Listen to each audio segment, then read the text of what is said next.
Good day, everyone. We warmly welcome all our participants to our very first masterclass titled Organizing an AMSA International Conference. My name is Kat. I'm a Director of Membership and Development of AMSA International, and I'm also the EC in charge for this session. Joining us today are regional chairpersons, representatives from each chapter's National Executive Board, and two other members from each chapter. Before we begin with the program, let's watch a short promotional video from AMSA International. May I request everyone to please turn your videos off first to reduce the bandwidth necessary for the video to be played smoothly. The Asian Medical Students Association International is a peak representative organization for medical students. From numerous local chapters around the globe, training doctors from numerous local chapters combine to share knowledge, undertake activities and social services, and create international and transcontinental friendships.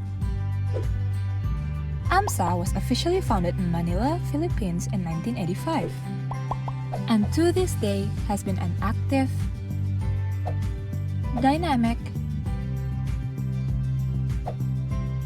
and exciting student-led, non-profit, and non-political organization. Today, with members and friends spanning across the globe, AMSA has an active student exchange program, owns a biomedical journal which provides AMSA members an avenue to get their works published, regularly undertakes national and regional projects, provides humanitarian assistance at times of need, produces quarterly student publications, provides opportunity for AMSA members who have graduated to maintain social contact, and liaises with numerous organizations and companies to facilitate and promote health, growth, and development for the benefit of society and our members. AMSA's biannual conferences, EAMSC and AMSC, have been a key focus for the organization.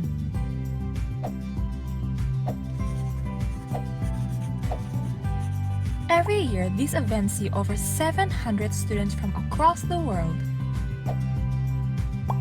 combine to learn from each other, teach their fellow peers, and develop lasting friendships.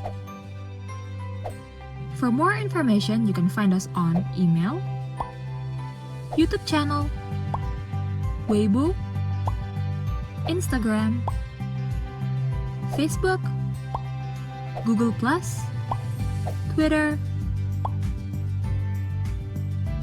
or you can visit our website.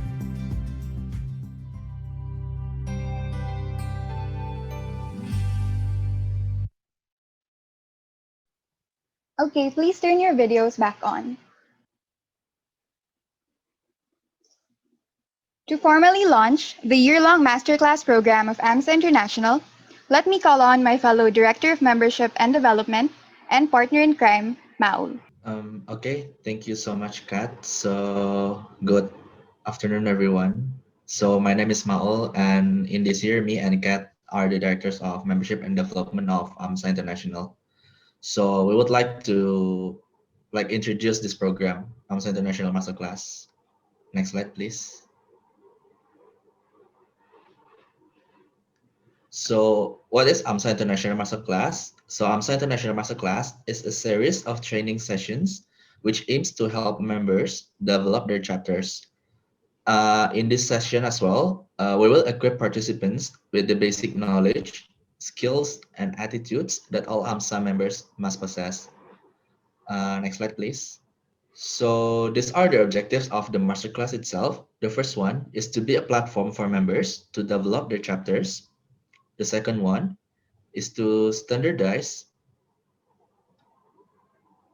the membership of AMSA International. The third one is to share ideas to develop every chapters. The fourth one is to show uniqueness of each chapter of each member. And the fifth one is to promote collaborative efforts among members of AMSA International. These objectives will be, we can obtain this objective from this masterclass session. Next slide, please. So who will be the participants of this masterclass? The attendance will be mandatory for the following representative of each member. The first one is the regional chairperson. Second is the National Executive Board representative relevant to the subsidiary of the month. I will take an example. If the session will be related to AMSEP, the NEB that will represent the chapter will be the director of AMSEP or those with similar position. And the third one is two other people from each member. This will be up to the member's discretion in how this member can be chosen. Next slide, please. The schedule of AMSA International Masterclass, it will be conducted throughout the tenure. So this will be the beginning of this series of masterclass, and we would like to expect that the masterclass will end around May for this year. Each EC will facilitate a maximum of 2 sessions under the respective subsidiary. For example, the director of MND will conduct 2 sessions. The first one will be related to the conference, while the second one will be related to the membership. Next slide, please. These are the schedule of each session. So around early November is the session for the membership and development, while the late November, the session will be related to publication and promotions, also information and technology. And on December, it will be related to the marketing and sponsorship. While in 2021, we would expect that the session that related to AMSAP will be conducted on January, academics on February, Journal of AMSA on March, public health on April, and AMSA International e-newsletter on May. Next slide, please. Okay, thank you, Maul. The Masterclass program has officially commenced. With that, let's proceed to the first part of our session on organizing an AMSA International Conference. Let me give everyone a brief background on conferences, especially for the benefit of our newer members. Okay, so as you may know, conferences are the main projects each year and belong to AMSA International. They are organized with the following objectives, and you'll see that the objectives we formulated are parallel with the AMSA International values of knowledge, action, and friendship. These include to stimulate learning, to discuss various topics of common medical interest, to motivate students to take positive actions towards the achievement of health, to foster relationships among medical students from the Asia-Pacific region and beyond, and to encourage future medical cooperation among our future doctors. So the names of our conferences are East Asian Medical Students Conference, or EAMSC, and this is held on December to January. And the second one is Asian Medical Students Conference, or AMSC, and this is held on July to August. Each conference is a week-long event composed of various academic, sociocultural, and community service activities. These pictures are just examples of the academic activities during conferences. So we have lectures or academic competitions. We also have some small group discussions, technical tours like visits of health facilities or hospitals, and academic workshops. So the picture on the right is of a basic life-saving session back in India. Under sociocultural activities, we have our welcome meal, and this is typically based on the cuisine or the delicacies in the host country. We have a cultural night where different members and chapters can showcase their talents and put on performances for everyone. Of course, we also have sightseeing where the group moderators or the organizers of the conference show us around the various tourist destinations and cultural sites of their country. Again, under sociocultural, there are also cultural workshops and country exhibition or the international booth exhibition, where each chapter or member prepares a booth showcasing a little bit of their culture to everyone else. And lastly, for the community service aspect of the conferences, we have community visits like our visit to the elderly here or health promotion campaigns. Each conference has a health-related theme that is relevant to the participating AMSA members. and all members of AMSA International have the right to register and attend conferences. We will now be having a panel discussion with previous heads of conferences. I'll be acting as moderator, and the format of the discussion will be as follows. Okay. So for the first 45 minutes, the panelists will answer pre-formulated questions, some of which were sent in by participants through the registration form. Each question will be flashed on the screen and read aloud by the moderator. Questions will cover different aspects of the conference, from general to committee-specific questions. Each question does not need to be answered by all 4 panelists, except for the questions under the general category. The moderator will direct the question to one panelist. The other 3 panelists may also give their answers to the question if they have a different perspective or additional information to share. Lastly, participants may type follow-up questions or additional questions using the chat feature of Zoom. You may also raise your hand if you would like to verbalize your question instead. Okay, so let me introduce our panelists who were kind enough to share some of their time and expertise with us today. First up, we have Dr. Nabita. She was the head of conference of EAMSC India 2020. She was also the previous director of membership and development last tenure, and she was the regional chairperson of AMSA India in 2018 to 2019. Please say hi, Dr. Nabita. Hello, everyone. Thanks for having me here as a panelist, and heartiest congratulations to AMSA International for kickstarting this masterclass session. Dear participants, I really hope to have a fruitful discussion today. Looking forward. Thank you, Dr. Nabita. Next up, we have Dr. Mark. He was the head of conference of EAMSC Thailand 2019. He also held several positions in AMSA Thailand. He was the organizing chairperson in 2016 and the vice internal chairperson in 2015. Please say hello, Dr. Mark. Hello, everyone. I am Mark, the conference of EAMSC 2019. Pleasure to be here. I hope you guys gain something from this session. Thank you. Thank you. Next, we have Mr. Ham. He was the head of conference of the AMSC Thailand 2019 as well. He was a general delegate in the AMSC Philippines 2016, and he also held positions in AMSA Thailand. These include being co-chairperson of the 3rd Law and Medical Sharing, director of the Asian Medical Students Exchange Program, and a general delegate of the Sub-Regional Training 2015 in Nepal. Please introduce yourself, Mr. Ham. Thank you very much. Hello, everyone. I'm Ham, one of the co-chairs with Dr. Mark here. I hope that you guys enjoy the sessions for today. Thank you very much. See you later. And lastly, we have Dr. Santosh. He was the head of conference of EAMSC Nepal 2018.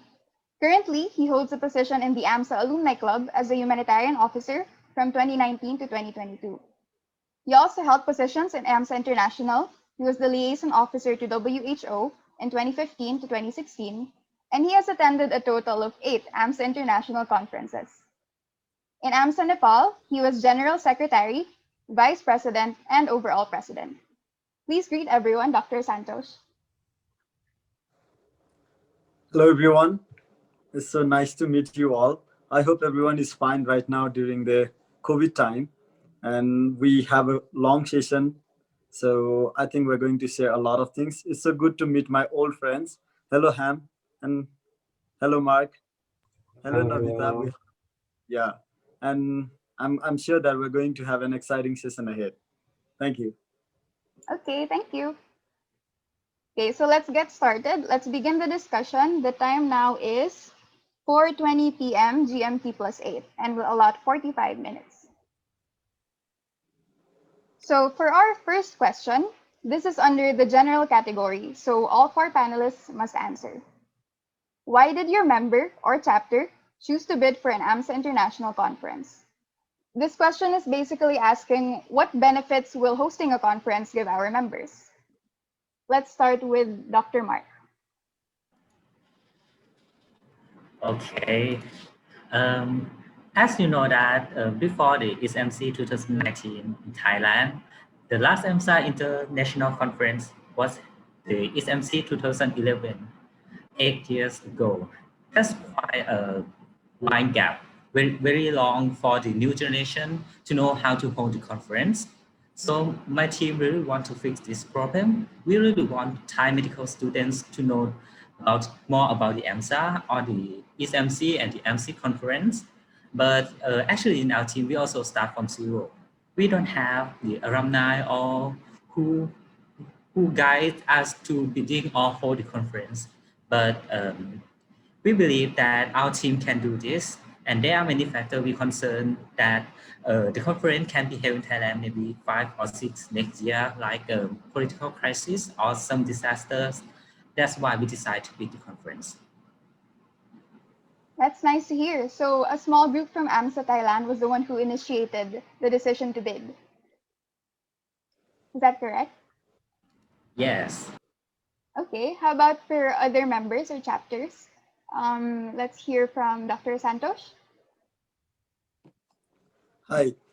Well, I attended my first conference in 2015 in Indonesia. And as far I know, none of the international conference of AMSA were hosted in South Asia. So after attending the conference in Indonesia, I learned a lot of things, and I got to know about the culture, the food, the educational system, and everything through AMSA. And I was so much into AMSA, and then I joined AMSA International the next in the next conference. Then I had a feeling that, okay, why not we should do one conference in Nepal, so that we can showcase what we have and how it is in South Asia.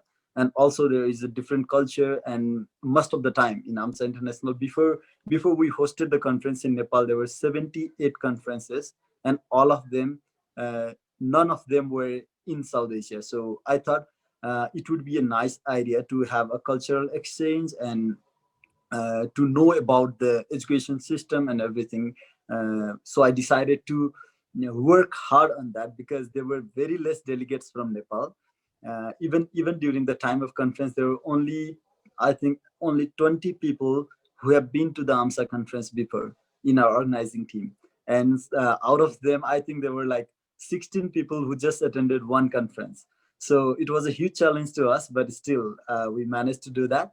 And I think that it is the drive that was initiated after I learned a lot of things from AMSA, and after I received a lot of things from AMSA. And before that conference, I also hosted Asia Pacific Medical Student Training. I know it was a small program, but I met Ham there. He was one of the delegates. I'm so glad that they were the one to host the next conference, the next EAMSC after Nepal. So yeah, the world is small, and Yeah, it's full AMSA circle. family is beautiful. Yes, Okay. I'd like to build on Dr. Santosh talk. Sure. So it was 2015 that he was holding the sub-regional training in Nepal, which is held in Kathmandu and Pokhara. It was the time that where was first the experiences in AMSA. After that part, we believe that we and Mark, so I and Mark also attend multiple conferences after that. So after that, we believe that it's a capacity building, that really people in our own country, our own chapter, should have at least experiences in an international environment. I believe all of the head of the conference will concur with this, that it really creates a kind of a capacity building. Also, since you are med students and given mostly the time, usually held conference like 5 to 6 years per time, it's also a one-in-a-lifetime experience when you also be able to hold your own conferences as a capacity as a medical student. We believe it's a very nice opportunity to let anyone who has never done before. Same as Dr. Santosh, we only have a handpick of students that have ever go abroad before, but for our conference is about hundreds or 200s of our staff that has also the experience to experience what an international conference does and how it runs. I think it's a good opportunity to build your capacity, and also an event that you won't likely to be missed in the future. Okay, so we have similar answers from Dr. Santosh and Mr. Ham. Basically, your decision to bid was rooted in the fact that you wanted to showcase your culture. And for Nepal, there was no other member or chapter that hosted a conference before, so you wanted to blaze the trail. And then it also gives opportunities for the members of your chapter to participate in conferences, to bring up the participation rate, and to empower them through capacity building to hold AMSA International conferences. So let's hear from Dr. Nabita. I pretty much concur with what Ham and Dr. Santosh said. Also, that first times are really special, even for India, when it was the first time that we were conducting the conference. I think it was a great exposure to both the delegates as well as the organizing committee, who got the taste of what it is like to organize a conference, and for the delegates, what it is like to attend one. Other than that, I think it is instrumental in the chapter development.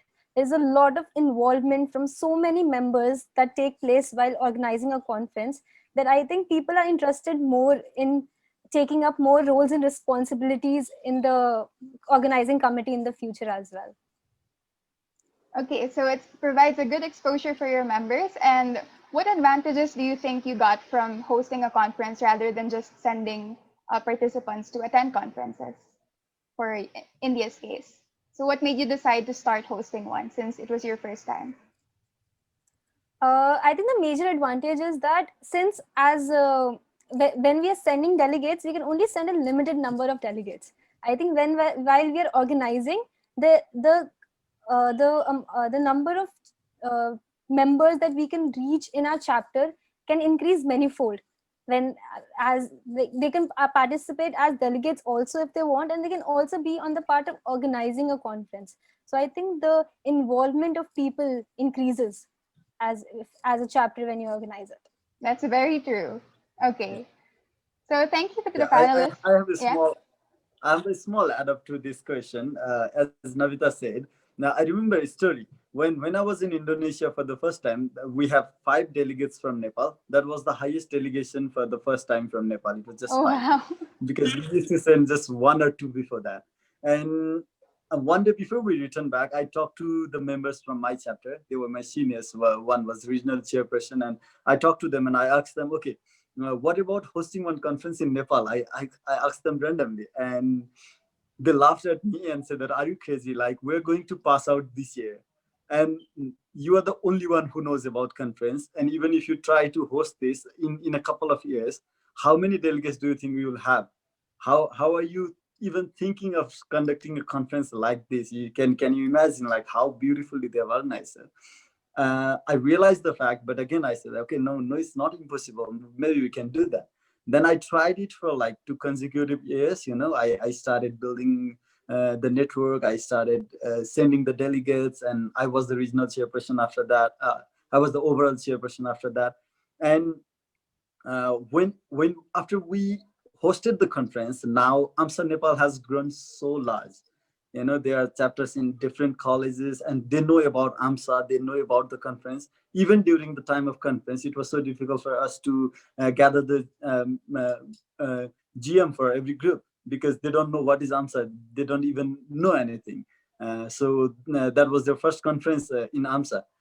After that, I'm so glad that in the AMSA big day, there were more than 100 delegates from Nepal. So this is the impact of conference. And I think this is the beauty of AMSA International. Yeah, I remember that. AMSA, a big family day. Almost every table had someone from Nepal. So you see, Yeah. everyone, hosting a conference really allows your chapter to grow and develop, and it gives you a lot of opportunities. Okay, so let's move on to the next question. Give one important tip for delivering a winning bid presentation. So in order for your chapter to host a conference, you need to undergo a bidding process. So that involves preparing a bid presentation where you have to pitch your ideas to the regional chairpersons, and if they like it, then you will be selected as host. So let me direct this question to Mr. Ham. Please give us one important tip. I won't giving you one important tip. I will give you one important slide instead, which is Sure. my own presentation. Okay. Just give me a moment. So here, I'm not sure whether you'll be seeing. Do you seeing my presentation? Yes, we can see it. Yeah. Okay. So this is the presentation that we sent it on into the regional chairperson meeting in Kuala Lumpur in 2019. if I remember correctly. So usually the bids is out, you have a general guidelines, but the most important fact is to deliver what is expected. So you should base your data. You should have a very clear way of communication of what you want to see. I'll just run through the slides. So this is the work of Dr. Mark here, but I just stole his work and I edited a little on myself. It's fine. So you'll see that a lot of them, mainly people would like to know the activities, the events, what would you see? This is also similar to what you've seen, and it runs through and through. So there are two things. There's the presentation materials, and there's also the way you delivered your presentation. It's very vital that you also balance both of them. Try to make sure that the presentation is what you read, but it doesn't convey what you wanted. So the way your presentation is also the way that you want to convince the whole committee to bid on the proposal. At that time, I believe we were competing, not use the correct word, but I've used this word, competing with UK, I believe, back at the time. I'm not sure whether it's right or not. I heard that we were competing with UK with the presentation. And to be honest, bidding process is short, but before that is a longer process. So you need to prepare a lot before assembling your materials, assembling your items before you could start your bid. So one important tip would be gather your data, gather your facts, and present it effectively. Okay, Just so run through the slides if anyone wants to ask anything. oh sure. Does anyone have questions about Mr. Ham's slides? So we have the pleasure of seeing the bid presentation that EAMSC Thailand used for their bid, their winning bid. And as you can see, they're very prepared. They even have sample pictures and sample designs of merchandise.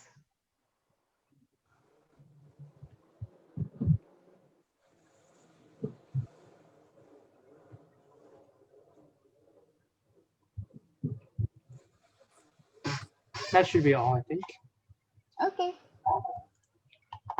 So does anyone from our panelists want to add to answer the question? Maybe. Yes, Santos, Dr. Santos. Okay. So I think first of all, I think Ham has almost covered everything. But what I would like to tell you in addition is whenever you are going to apply for the bid, make sure the preparation that you have made is genuine and it should be convincing to all the voters. What you should know is the people who are going to select you are the regional chairperson. There will be the executive from the AMSA International, but the one who are going to vote are the regional chairperson. So make sure that you are convincing enough with your documentation and presentation. Another thing, you should be confident. They're going to notice how well prepared you are, like how you have organized and taken into the consideration about every small details that happens in AMSA International. They will also look for if you are adding some extra grace to the conference with some innovative ideas. If your academic program is well enough maintained, or if your sociocultural program is very interesting and exciting. These are the things I think the regional chairperson look for, because they are the one who are going to send the delegates to the next conference. So they will see like if the conference is exciting or not. So make sure that the one who is going to present, like Ham said, they should be very confident. They should be very confident and efficient in delivering what they are going to do and what they are going to showcase in their conference. And on top of that, even if you don't win, make sure that you can try the next time, because it's not always about winning. So because there will be another chapter who might be slightly better than yours. So it's all about the turn. So don't be worried even if you don't win the bid. Yeah, and because you've already tried bidding once, you can learn from the experience and deliver an even better bid presentation the next time. So what we've learned from our panelists is that aside from making sure that the content is well prepared, the delivery of the presentation also matters. So choose an effective head of conference to deliver your presentation. Let's go to the next question. Under the category... To this, I would like to add here. Oh, sure.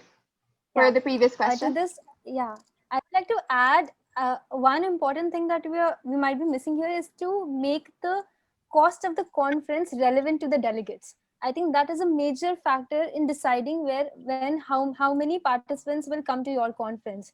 So for bidding presentations, I think it is very important that the price that you are setting for your conference should be convincing to the first to the regional chairpersons and then to the delegates.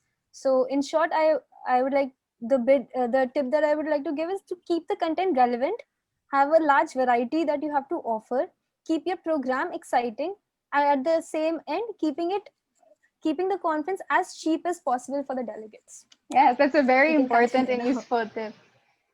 So mind the cost also when preparing for your bid. So let's move on to the next question. Under the category of committee or organizing committee, what are the first 3 things heads of conferences must prioritize doing after being selected to host a conference? So what are steps 1 to 3? After you win the bid, what are the first 3 next steps? Let's start with Dr. Navita this time. Okay. Again, this varies how much work you have done pre-bidding. Like depending upon that, these things will change. I think for us, the 3 most important things were first organizing a team because a conference is not a one-man show. As early as you have a widespread team, you can reach out to more people. You can start working on different aspects of the conference. So I think first is the building up a team. I think the next most important thing is to build up a tentative budget, which gives you an idea where you are spending, how much you are spending, and according to that you can look up for options. And I think the third most important thing, and which should be done early in the conference, is to book up accommodation, because since you're expecting so many delegates, I think getting a hotel or a hostel for that matter, it the as early as you do it, there are chances of getting more more options available to yourself. Also have getting a better price quote. I think these 3 things would be the top priority while selecting after you have been selected to host a conference. Okay, so for accommodations, how many months before the conference would you recommend that the organizing committee start searching? As in when as you're selected to host a conference, you cannot reach out to hotels as soon as you have bid for the conference, but once you win it, I think you can reach out to the hotels as soon, maybe 4 to 5 months in advance minimum. Okay, so minimum of 5 months, but preferably as early as 1 year before. That's the bidding. Bidding usually takes place a whole year before the actual conference. Do any of our panelists want to add for this question? I would say after making a team, as the budget is very important issue, make sure that you are able to make a strong team for the sponsors to collect the sponsors, because a lot of people think that even us we're planning that okay, we're going to get these sponsors from this many people, but they don't give it so easily. So you have to convince them. To convince them, you need to have a strong team. First of all, there should be a whole strong team in the organizing team, but again, to gather the sponsor is where if you are able to get good sponsors, you can definitely increase the quality of the conference, because you can offer more if you have more money. You don't have to compromise with the food, you don't have to compromise with the accommodation, because I remember during our time, we didn't have I remember going to more than 50 hotels just to make a deal, and some of them they don't have enough accommodation, some of them they said that they cannot manage by that time, and finally we have to end up with a 5-star hotel, which was a little bit costly. So we have to go for more sponsor at the end of the conference. So that was the problem. So if you're going to host, I would suggest you to have a good list of sponsors and a good team to tackle with them. All right, so guys, cost Can I add saving something? tips. Sure. Wait, Dr. Ma first. Okay. I want to add something about the accommodation. I found that more than 50% of but the budget I use for the accommodation. That's quite the most expensive That's thing in large. Yeah, so it's possible to change it after you sign the contract. So uh, don't choose the accommodation too expensive. Yeah, make the one just make the one that won't make you a problem and comfort your delegate enough. Yeah. Yeah, exactly. Yeah. So building up Santosh and Dr. Ma's point, I'd like to show that in terms of the team, a good team is also linked, but one thing that you might need to take a look is also the dynamics of the team. So it's not only who you choose, and also you should also be looking at the relationships between the person you choose. So sometimes if they have an internal conflict, chances are they would also break up into a conflict that could rip apart your team.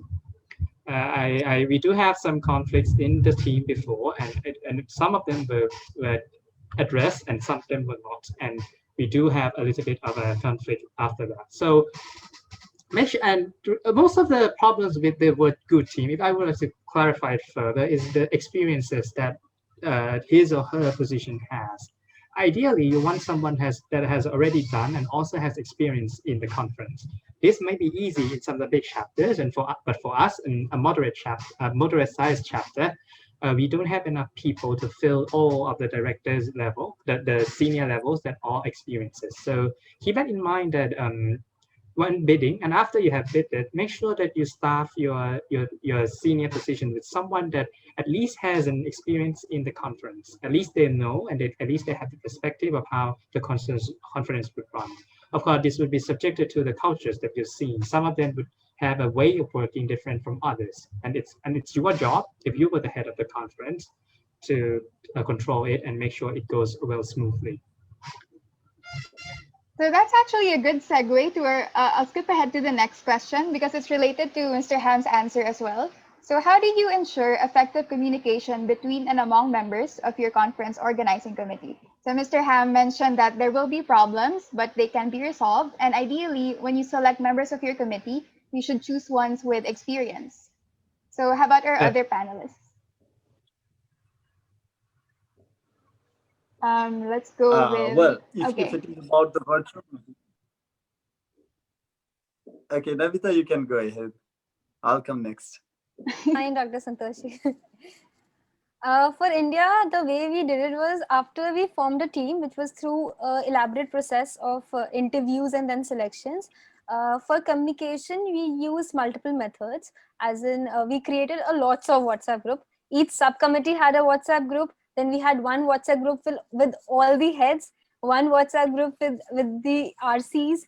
And I think then we had to keep a track between the functioning of each subgroup and larger groups. So for that we used for communication we use minutes, meeting minutes, so that whenever there's a new development in that team, they used to post those meeting minutes so that we can share those with the different subcommittees. And then we used to have physical meetings once every month, so that each department is updated about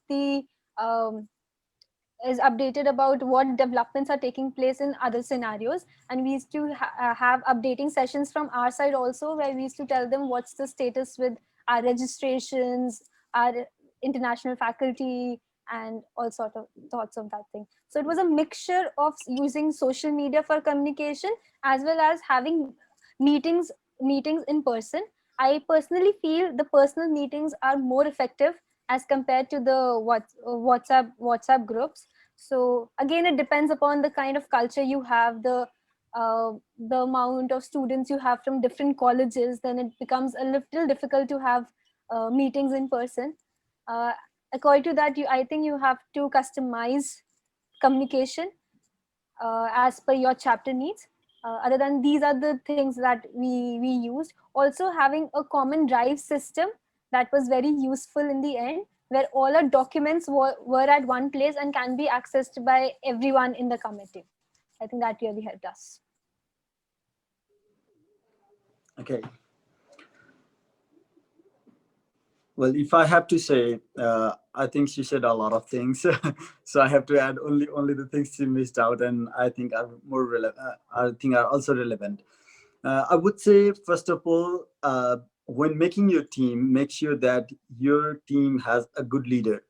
There will be, I'll try to be more realistic in this manner, because we're going to train our people, the next generation of AMSA, make sure that those people are not there just for the position. If you're going to host a conference, means you're going to work a lot, you are going to sacrifice your sleep, food, and a lot of other personal things. So you have to give the time. So make sure that you have that team and they have the people who follow them. You should be the leader. A team leader must set an example for others to follow.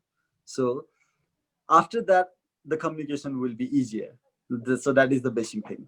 For the communication, as he said, we used multiple social medias. On top of that, the physical meetings were more important.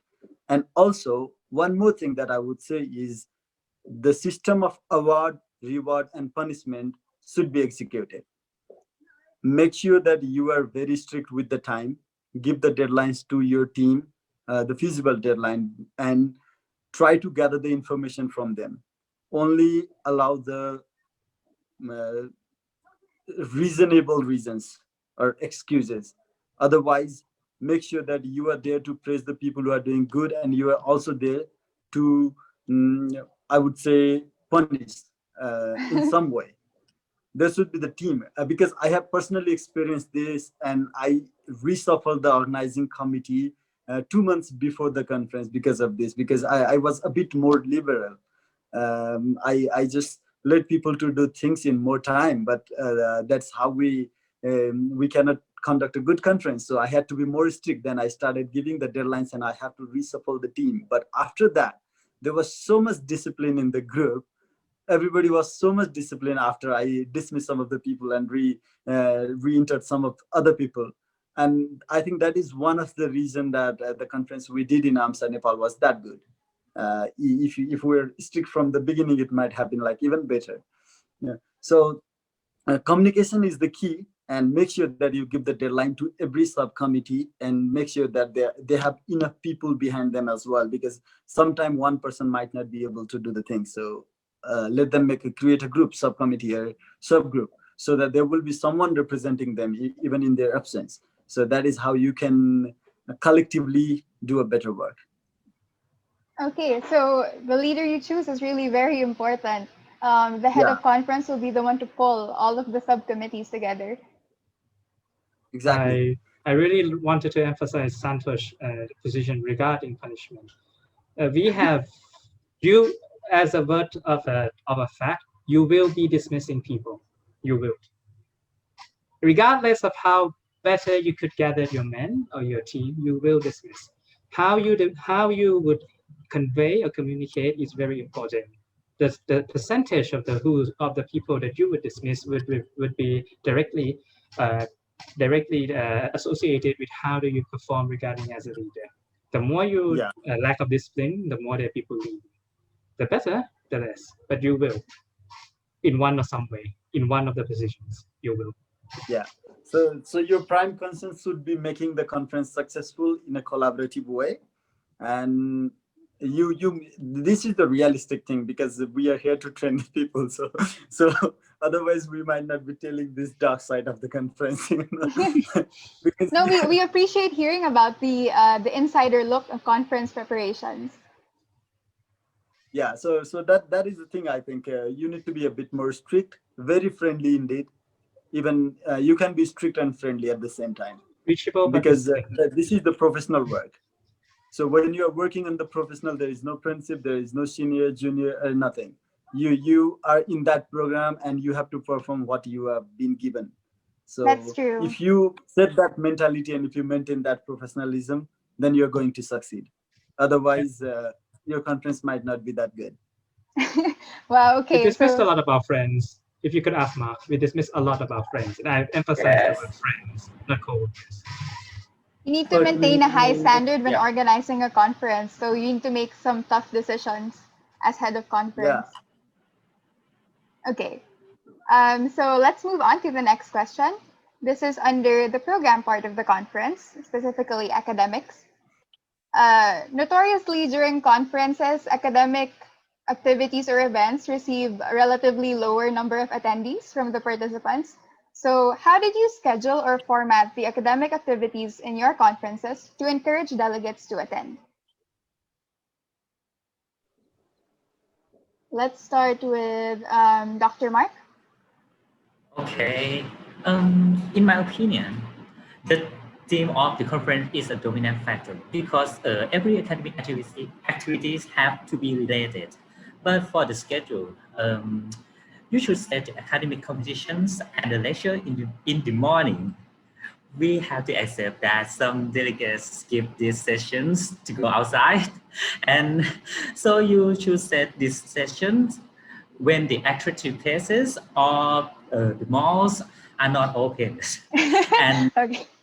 yeah, One it's tip true. It's from a true. participant to the conference. I do skip Philippines, half of them, half at least. MC 2016. And one more thing, I recommend to split the academic sessions into 2 or 3 days for not being stressful and boring.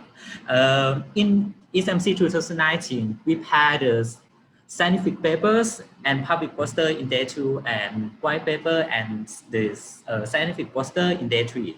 You will see that we put the paper presentation before the poster. Yeah, because we plan them to watch the paper presentation first, while the poster are presenting with the charts outside for scoring. When the paper is done, they can go outside and talk to the poster presentation freely because they just finished scoring.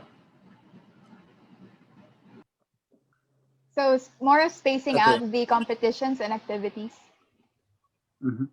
I would say what I did was I kept most of the academic session in the hotel itself so that people don't have to go elsewhere. That is one way you can keep the people there. And they do the breakfast, and there will be your GM and there will be the regional chairperson. Everyone would be there for the breakfast. And right after the breakfast, you don't have to go to the bus and travel to some other place. So we had most of our academic sessions in the hotel itself. So that is how we could maintain more than 50% people.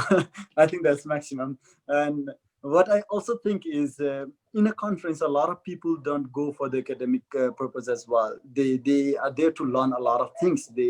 I don't stick to the thinking that you have to attend every session and you have to know everything.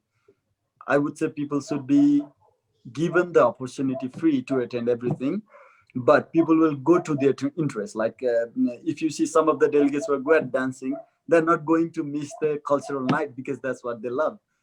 But the problem here is in most of the conference, what we have faced, even I would not like to expose this part, as Mark said and as Ham said. Like I'm not going to tell that how many sessions, academic sessions, I skipped.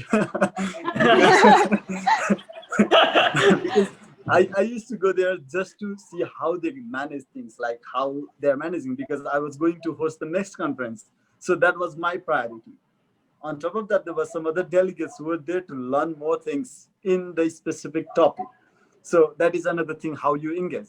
And another thing I would suggest is if you are going to have academic session, make sure that you put some practical part in between so that all the students can get engaged.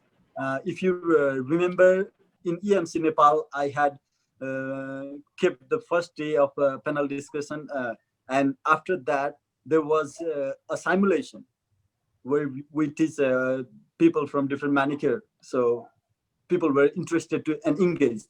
The next day there was one session, and then we took them to the hospital tour. So immediately they were not bored. They could interact with some other people. And another day we had like the paper and poster presentation, and then again there was another activities. Another activity was again the simulation program. So we kept that in 2 different days so that people will get engaged. If we divide them in the group and if we try to engage them in a group, because when they're in a smaller group, there's less chance that they talk to other people or they skip the program, because if there are limited people in a group, your mentor will know and everyone will know and they will try not to skip. So I think that is how you can hold them in academic session. But again, like if you're expecting 100% delegation and if you think like there are no people and you are not successful, that's completely wrong. Even if you have 50% delegates in academic activities, you have done a great job. Okay. So we Navita, should. do you want to add something? Yeah, I think now that we have established that academic sessions are actually those sessions which are skipped by the maximum people, because the priority of the delegates is to maybe like go out, have fun, or they have had the last night partying, so they cannot wake up the next morning. And also we need to realize that all the academic delegates attend their particular academic sessions. So for that, what we did, we had two academic sessions side by side by having two different kinds of competitions, so that the respective audience can go to their academic sessions. This gave us more time for sightseeing, cultural, and more fun activities. Also, one big thing that we did was to um, ensure that all the neighborhood sightseeing and all the cultural activities are included in our schedule right from the start, so that delegates don't feel like missing the academic stuff, so that they're not missing out on something that they have to see nearby. So I think that is what we did to ensure the maximum participation of the delegates in the academic competitions. But yes, it's a well known established fact that most of the delegates skip academic sessions, and the sessions that they find interesting, they don't skip them, like cultural sessions or fancy dinners or sightseeing and all. So I think another thing that we can do is to keep our academic sessions more interesting, as Dr. Santosh said, by including more hands-on, by having small group discussions, by giving them something more to look forward to in the academic sessions. I think that can increase the participation. Okay. So Just to add up a little bit regarding the rest of the panelists, Sure. for me, I use indirect way instead. So most of the panelists here would be using encouraging way of thought. I use a more authoritative way of thought. I simply impose a quota needed to enter. I informally impose a quota needed to enter, and usually I instructed regional chairpersons of those times that if some of them are still here, that any skips would be required directly to answer to require my permission first. This is also an extreme way of using it, and depends on the personality and also the way you hold conferences. You could also use the encourage way, but for me, I think I use a more instructive way in order to make sure that the people entered the conferences. But also it depends. Just another viewer point that some of the head of conference may decide to pursue if they think that if the culture sees that an academic session requires a number of quota of people in order to make them full or to make them look good. Okay, so thank you for that, Yeah, panelists. I have one more. Okay, suggestion sure. I have, One last right? before we move on. It just clicked my mind. Maybe if you give some sort of award in between the session, Yeah. I think that will keep people, like if they win something exciting. So give Because them it's incentives to always stay. fun. Yeah, so that is how you can just keep them. Like, okay, I win this today in the academic session. If someone says, and that's even if it is a small thing, maybe something local from that country, if they get that, oh wow, a lot of people got that. Maybe I should get it tomorrow, so they might join it next day. So that is one of the way you can keep them in academic session as well. So we also have a comment here from our overall chairperson. In AMSC 2018, Malaysia, the hotel was connected with the mall immediately downstairs, and that was one of the worst decisions ever. So another tip, please don't connect your hotels. Don't look for hotels that are connected to malls. Okay, so let's move on to... Or you can host the session in mall. Okay, host the session within the mall. Okay, so for the next question, it's about cultural program. Checking the time, we might not be able to meet the 45-minute limit. So for this question and for the rest of the questions, so we can run through them, let's limit the number of panelists who will answer to 2. Is that okay? Okay, so maximum of 2 panelists will answer per question. So for this one, under cultural program, how did you select which cultural sites in your countries to showcase during the conference? Let's go to Dr. Santosh. Okay. As far I think, there will be the delegates. There will be many new delegates who have never visited to your country. So whatever interesting thing you can guide them to would be nice for them. make sure that that place is nearby and also very famous and is not to misplace. These are the basic things. Like for me, it was quite easier because there are 7 World Heritage sites within the Kathmandu Valley, and they are in Wow. yeah, UNESCO 7 World Heritage sites. So it was easy for me to decide. So I kept 6 out of them, and unfortunately I could not take people to one of them because of the road construction and traffic jam. But we took people, our delegates, to 5 of them. All of them are World Heritage site, and we even conducted treasure hunt in Bhaktapur Darbar Square. That is the largest one, where we can have more fun. I think that was one interesting part. So while selecting the cultural exposure, make sure it shows the culture of your country. It is also an opportunity to let the world know that what your country hosts. So that is also a responsibility as a citizen of your country. One is that. The other thing should be feasible and cheap.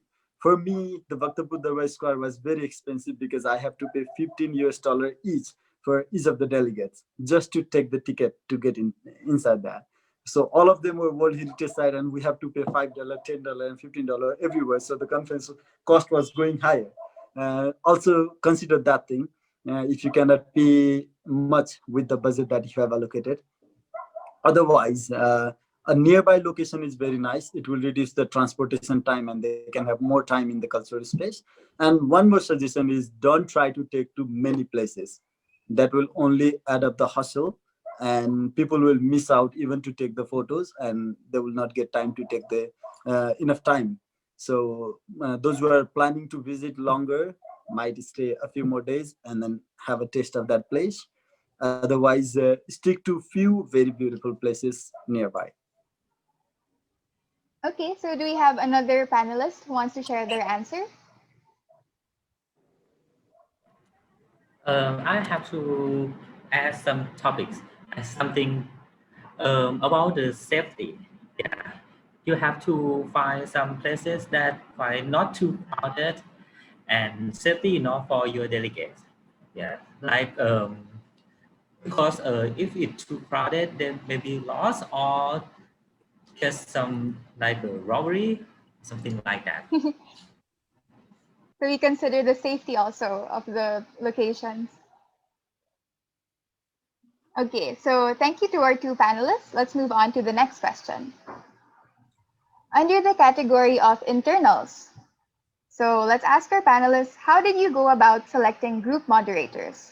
And what kind of training did your GMs undergo prior to the conference? Because as we all know, group moderators are kind of the face of the conference, and the experience of delegates when they're going to a conference is largely dependent on their GMs.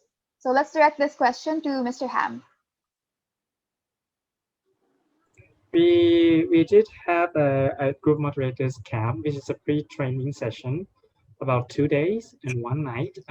2 days, no nights. But the session is basically running down how a conference would run in a shorter term, and also clearing up any non-understanding parts regarding of the conferences. We also invite, so when the GM started, they were recruited from all over the net students, and they were sent it to a place which we call the camp. The camp is also, we invited the different parts of the conference, different of the directors, and they instruct like what to do and what not to do. Usually, I usually think of GMs as a general practitioner. If you make it a concept of a medical system, GMs are the first line of defense. They are the first layer when something happens. So you equip them with enough information to do something, but not so much. That is the job of a more specialized, which is more departments. The departments, all the committees we built up, those are the parts that would be directly hand-on of the problems. With this idea, the GMs would be responsible for a lot of work, but not so much. So they would be responsible in a broad way, but not in a specialized way. In this kind of mindset, so the people could handle things easily without overwhelming themselves, because we receive a lot of complaints from GM that, do I need to know this thing? Do I need to know this thing? Do I need to know this thing?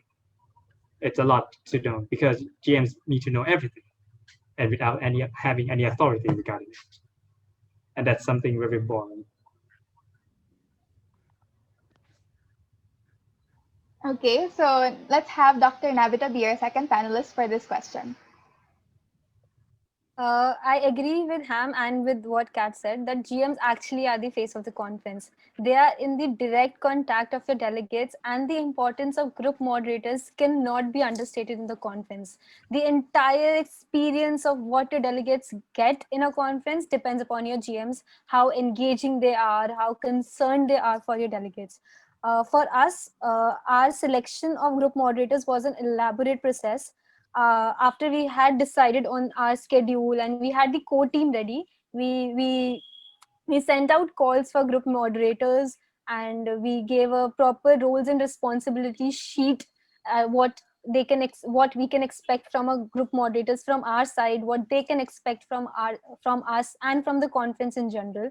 Then we had an interview session, and we personally preferred mix and match of GMs for per group, like a senior maybe with a junior, so that a junior can take out more time with the group, where a senior is more responsible for that group. So we created a mix and match of the group moderators.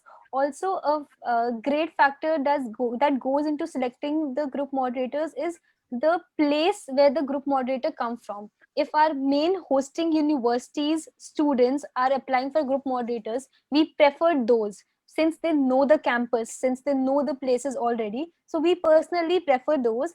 And but if there were students from other colleges as well, we made sure that in the training we took them to each and every place of our campus, and we told them the venues where each and every program is going to be held, so that group moderators convey the similar information, are better equipped themselves to take on their job.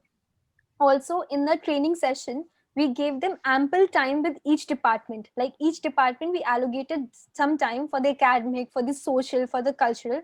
So the respective committee heads can equip group moderators with the kind of information they want to give the group moderators about conducting their events, the time of the events, the venue of the events, the dress code of the events. And ultimately, when we divided the delegates into the groups and we handed over, okay, this is your group for particular group moderators, we made sure that they are CCing everything to their head of that committee. So I think this is how we went about selecting group moderators and training them. Again, for future people who are planning to conduct conference, the importance of group moderators cannot be understated, and as soon as you have them in the picture, you can begin training them. There's two things I'd like to add on because in Navita's statement, there's look at the motivations of the GMs. They are the ones that would be using a lot. So I'm not stressing that every single member of your committee has a motivation, but the GMs should at least has the most motivation, since they are the ones who are staying at the front lines of our conference. And the second thing is a bit of a wrong decision regarding our conference is that GM should at least has enough accommodation and enough resources not below than delegates. So they should be eating the same food. They should be staying at the same place, but it depends on the finance situation of your part.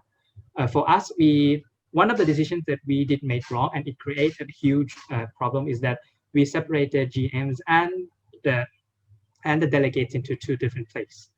It's pretty hard to handle the post day, like after the GM sent them back to the hotel, and then they still need to travel next to the next one.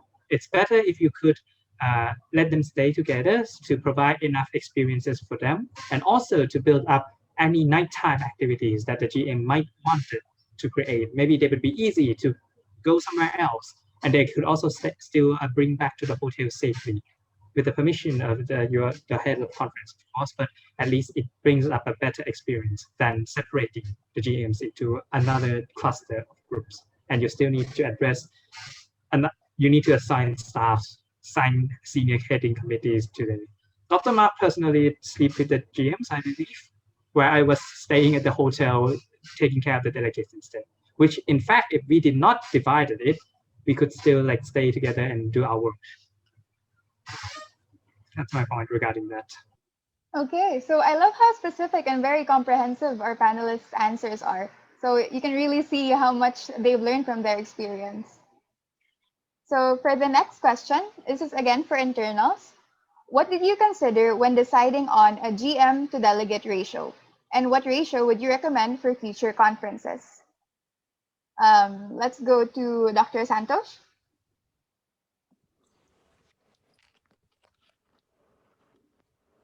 Dr. Santosh, are you there? Yeah. I am. I'm just looking the question. The thing is, how many delegates do you have, and how your delegates are, and how your GMs are. That's the key thing. I would say at least 2, and in maximum 4 in one group. So how many group you are going to create, and how many total participants there are, that is the key thing. I would suggest, like, don't keep more than 15 to 20 people in a group. For the delegates, 15 would be really nice. That way you can accommodate like 20 groups of for the 300 delegates. So that, I think 15 is a good number. And after that, if you are having 15 delegates, I think there should be at least 2 GM, because that is always a simple basic backup plan. One person, if in case one person cannot handle something, there will be another person to take the whole of the charge. Otherwise, there will also be a teamwork, like there should be 2 or more than 2 GM, because they can work in coordination. Someone have to go to wake up. First of all, we need to understand the role of the GM. They are the key, they are the pillars. That's what I've written there. They have to wake up early in the morning, knock everyone's door. Okay, guys, time to wake up, and bring them to the breakfast, and then take them to the bus. So there are different roles, and single person cannot handle it. So to divide those works, some of them will be looking for the transportation and food. One of them will be just counting the people and waking them up, So to guide all those things, 3 GM is really, really good, because the third person would be engaging with the delegates. So that is how you can shuffle the role. I would say 5:1 is the ratio then. So what are the risks that heads of conference or conference organizing committees will run into if there are too few or too many group moderators, Dr. Santosh? Sorry, I didn't understand the question well. So what would happen if you have, let's say, less than 2 or more than 4 GMs? What could happen to the group dynamics? The problem will be there will be more responsibility to the executive for handling the parts. If the GM missed to work, if there is less than 2, means there is just one person. What would you do if that one person is sick? That one person has some certain emergencies. They have to cancel the conference, or anything could happen. You don't know about that. How are we going to manage that? So 2 is the basic number. We should not even imagine of 1 because there is no backup plan for that. So 2 is the basic number. But on top of that, to make your work easier, 3 would be really nice. And as Ham said, I was listening to him, the accommodation is really, really important part. What I did during my conference was we had GM, and I had a separate hotel just nearby to the accommodation, which was relatively cheaper. That's how we can manage the finance. And I kept all of my GMs in that hotel. And some of my executive would go early in the morning just to check if the GM has woke up or not. So they used to have their quick breakfast, and they used to come here and then start the day. So that is one important part. And for the ratio, 1 is always a risky game. 2 is okay. If you have many members, if you include 3 people, that means you're encouraging more people to be in AMSA International. That is also the key part. Like, there are more GM, means you're giving more opportunities to people. So 3 is a good number. 4 would be, I think, extra burden to the organizing chair, because that will increase the cost and everything. Okay, so do any of our panelists want to add?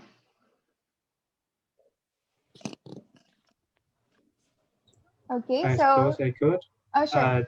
I concur with Dr. Santosh regarding the GM and delegates. I usually use number 1 to 3, so 1 to 6 to 1 to 7. So that means 1 GM to 5 to 7 delegates, depending on how many delegates you have. And regarding the ratios, it depends on how you organize the conference and the responsibilities of the GM. You could decrease the number if your responsibility lies with other person. If you have non-GM, such as maybe dedicated food staff, dedicated accommodation staff, the numbers of GM can be lower. But if you don't, you might need a lot more than that. For the question regarding too much GMs, like 5 or 6, it's the if you have 5 or 6 GM per, like, let's say 20, it's gonna be a lot confusing on which person that you wanted to ask. So if you were the delegate, you'll be asking, like, who are the ones that will be responsible for me, because there's too much people regarding you. It may create a confusion, and it might, in some of the requests from the delegates may gone missed because that person has already fled out from the conference already, because he or she already comes for like 4 hours, 5 hours for the whole conference.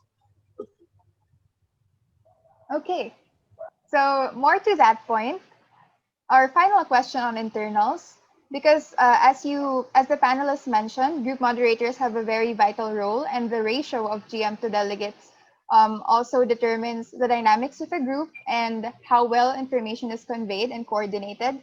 So to our panelists, how did you ensure the safety of delegates in group settings?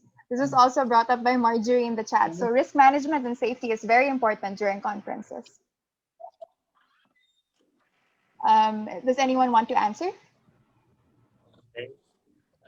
About the safety and health, you have to brainstorming with the team in every possible way that can be happen to all delegates and staff. No matter what, it looks nonsense. And the plan to deal with this problem has clarified who have the responsibility to make a decision. We have an emergency call at the back of the name tag. We have a handout that contains guidelines how to deal with some common situations and emergency problems. We prepare medical kit boxes in every buses. We set a transportation for emergency disease that can bring the patient to the hospital within 10 minutes. We found in EAMSC 2019, we found many problems in our conference, like diarrhea, influenza, or the asthmatic attack. So you have to think about it carefully. Okay. Sorry to just a short interruption. So one of our panelists, Dr. Santosh, has to leave because he has an important commitment or event to go to. Our remaining 3 panelists will be here, but we want to say thank you, Dr. Santosh, and hopefully you can join the session again after your event. Oh, okay, so I will try to join that after I finish my work. And thank you so much for inviting in this amazing discussion. I was really enjoying it, and I'm not willing to leave, but I had another meeting at 3:30 local time, so I have to leave now. And also, I would like to add final answer to this question as well. Okay. For the safety of the delegates, like there is no place in world where there is no crime and no criminals. This is one basic thing that we need to know. Apart from that, what we can consider is our GM should have the record of every delegate. That's why we said 5 to 7 for one delegate, one GM. They should know like where the delegates are. One is the presence of the delegates. And another part is I had coordinated with the local police and even with the traffic police. They all knew about our conference. They're well known about the thing. Okay, they are going to have this kind of card and other things if in case of some criminal activities. So it is very important to inform the police and have them at your venue. There used to be few policemen in a civil dress during our conference outside the hotel area because I had requested for that from the Department of Police.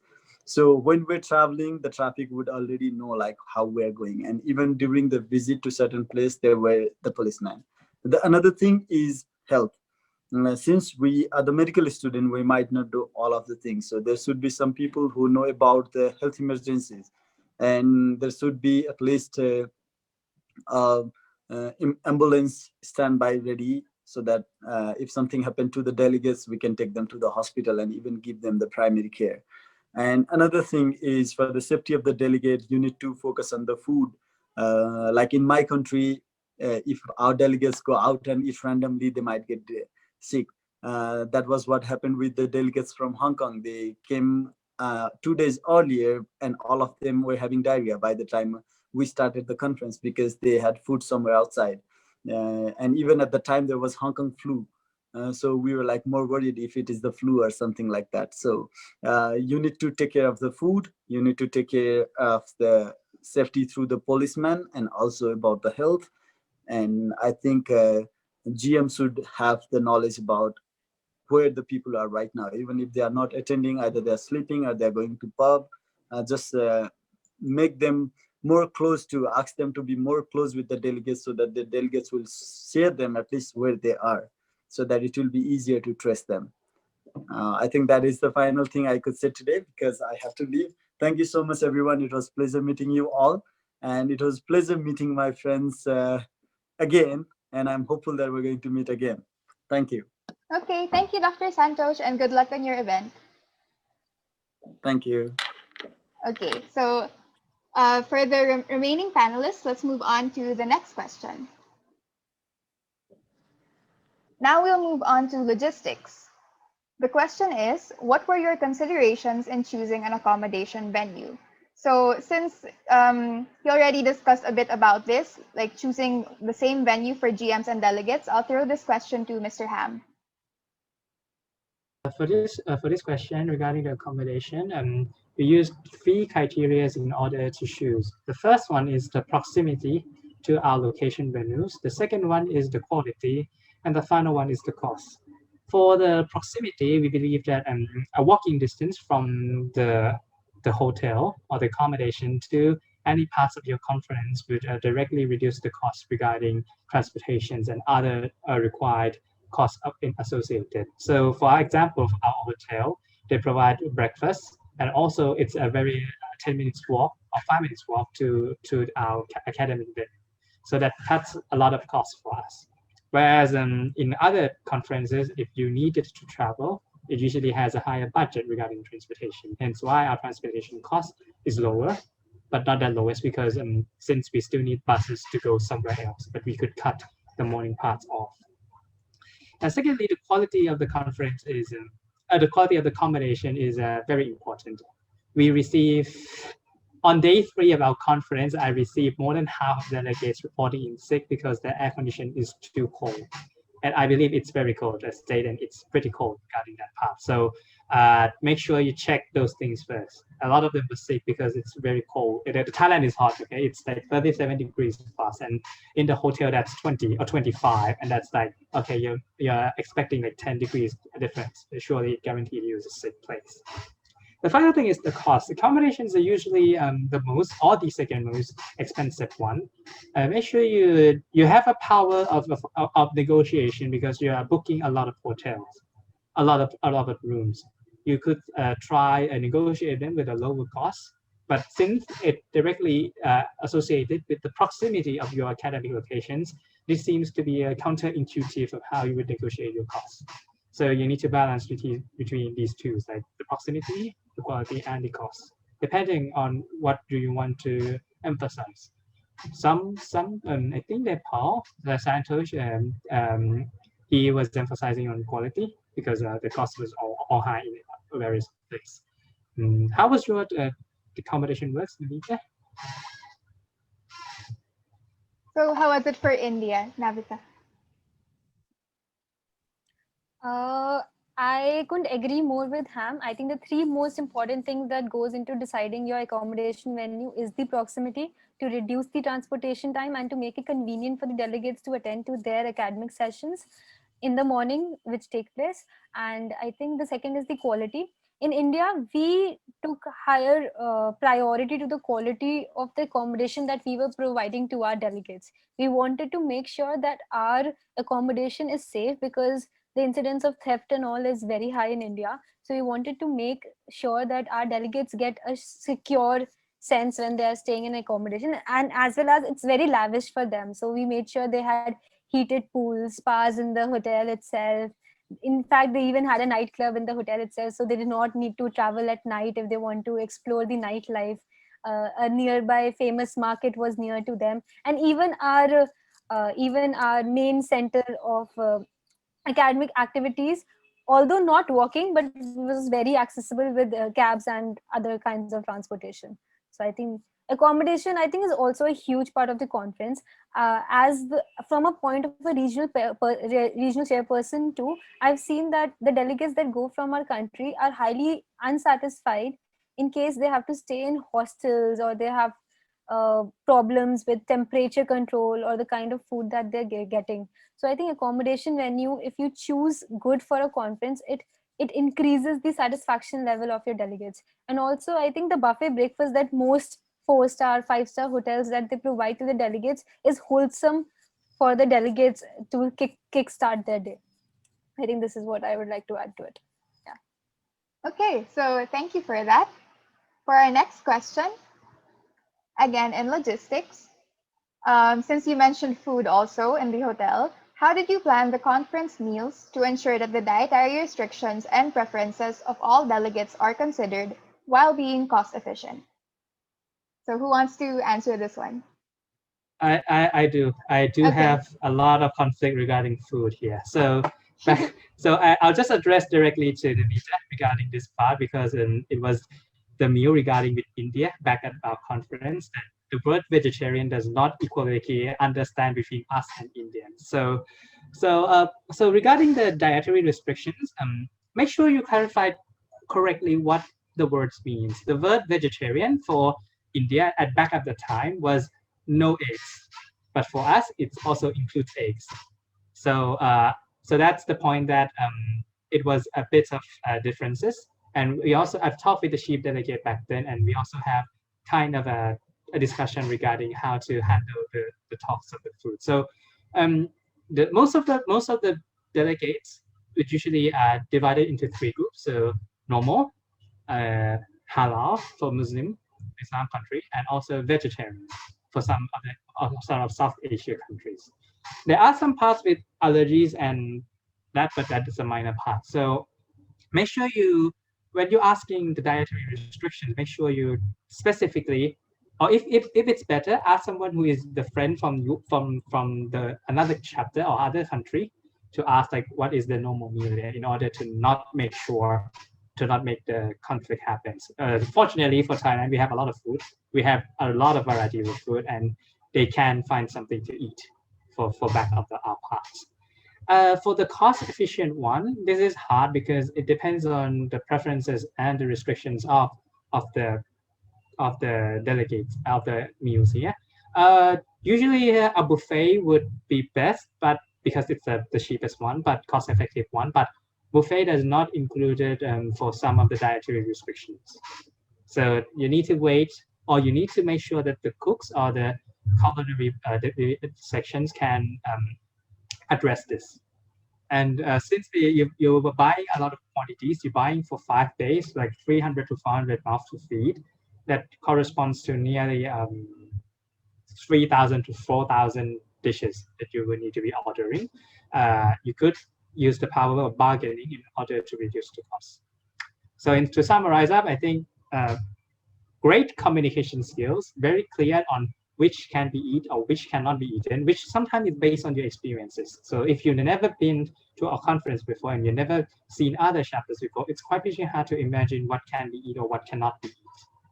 I think you'll need a lot of more minds, or a lot of more people to discuss regarding this part. Cost efficient, use the bargaining, use whatever you have, use your connections in order to reduce the cost. Also, another part is to make sure that the food that you provide also represents your culture. Surely that a good food, that means like if like you come to Thailand, you really want to taste some of our favorite dishes or our national dishes, like tom yum goong, masaman gai, kai jia, whatever, which is one of the more popular ones here, and we really wanted them to provide them to the people that eat here. Yeah, as Marjorie say, cravings, like things like that. Also, when we headed to other chapters, we also expected that we could eat the basic foods, but we also like to taste of how your national dish represents. Sometimes an exchange of cultural exchanges regarding the food. That being said, I think anyone Mark or Navita, you want to add anything else?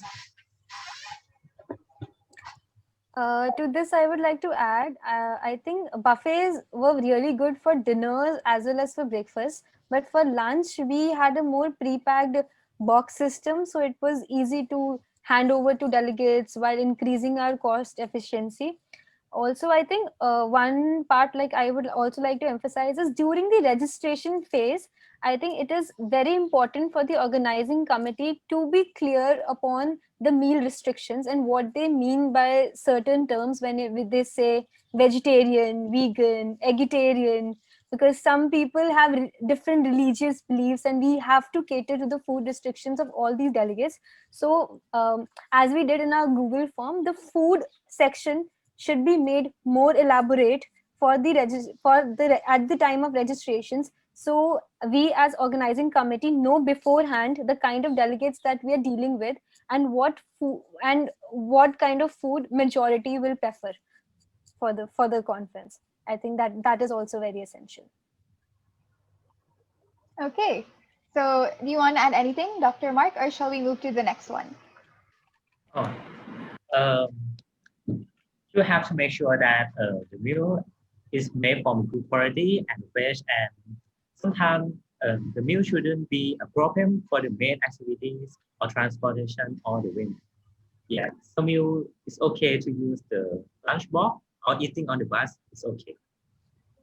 The meal should be good quality to heighten the day. Some bad days for some delegates, a good meal could help them. Yeah, sometimes the food is what saves the day.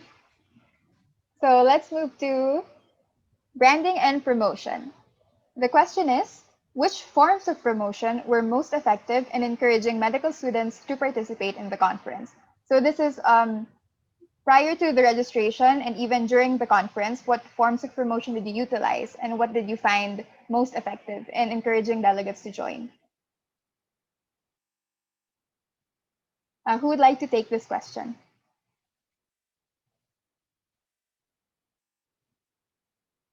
Let's try. I'll take this question. I think for us, major part of promotion of the conference was done by respective regional chairpersons in their own chapter, while the content of the promotion was provided by us in the form of emails, and also by setting up a website and as well as a Facebook page really helped us to reach us to a lot of delegates. So much so that even we even have delegates from the chapters who were not part of AMSA International when they read about our conference online on social media. So we had 3 delegates from Poland, which is Europe, which is not even a part of AMSA International. So reaching out to such amount of masses, I think was only possible through social media, as well as having a dedicated website so that delegates are well aware about the updates and the different sections of the conferences. And also kudos to the regional chairpersons for reaching out in person and conducting those promotional activities for all the conferences that are always held in AMSA International. Yeah. That's true. The RCs are the main, they're the ones to receive everything about registration, all the publicity materials. So we count a lot on our regional chairpersons to get the message of the conference across. Just add up for Navita a little is that I'm not sure this question, but for regarding the participants, I think RCs and word of mouth, which means like when you know someone that is inside the someone who is like inside the organization that could reach out to people quicker, it might be easier. Like sometimes I just text to Navita like, hey, could you send me delegates back at the time? Or I could text Santos and like, okay, is there anything else? The more people you know, the better you could reach out. Golden rule for how to reach out to medical students.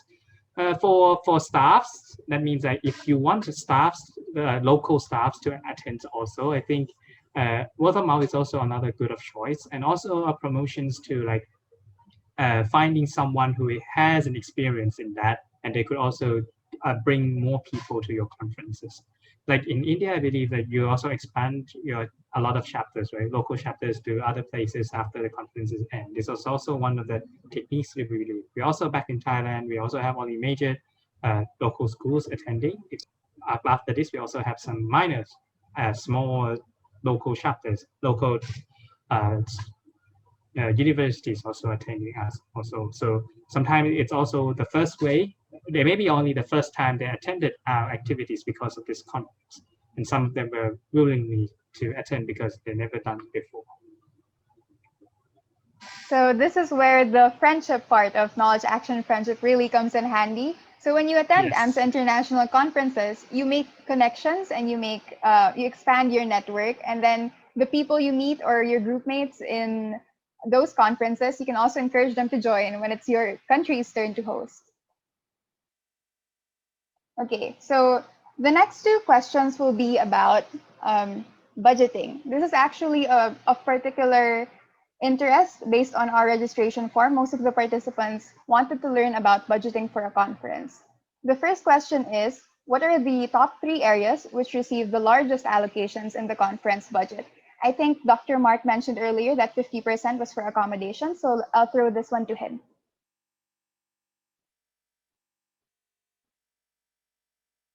Dr. Mark? The another one, I think I'm not sure. Is it a transportation or the venue?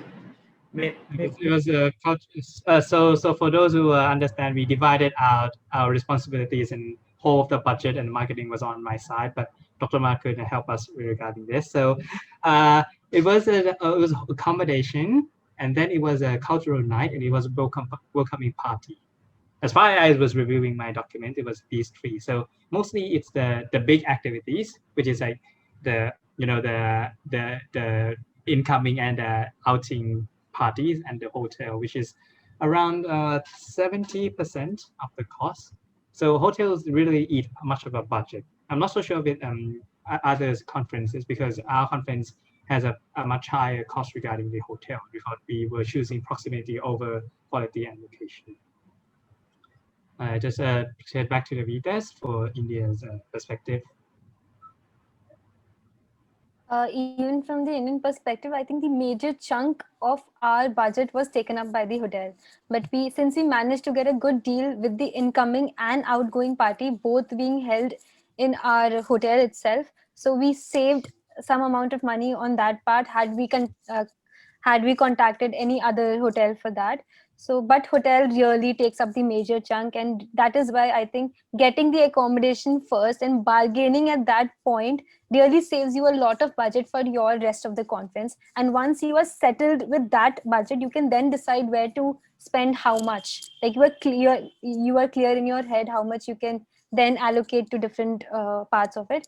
I think the second thing which took up a lot of budget was transportation in our conference. Since we had buses for all the teams for all the days, right from the morning to the night, and even including the night charges, because the conference duration was so long. And since we had a 1-day tour to Agra, which is quite far from Delhi, and that had around 5 to 6 hours of traveling one side. So I think that particular day was very expensive for us on our committee. But again, while prioritizing, we thought that we cannot leave Taj Mahal out of our conference. Definitely. So we had to include it. Yeah, so we had to include it into our conference, and then that is how we did the budgeting. So for us, it was the hotel, the transportation, and the sightseeing that took up major amount of our budget. Okay. Again, I think one thing that I would like to add here is I think it really depends upon chapter to chapter. For us, our college, for our college and our academic venues had zero costing to us. So we really saved that money, and we could provide a better conference to our delegates in terms of the quality, since our college and university didn't charge us money for the venues.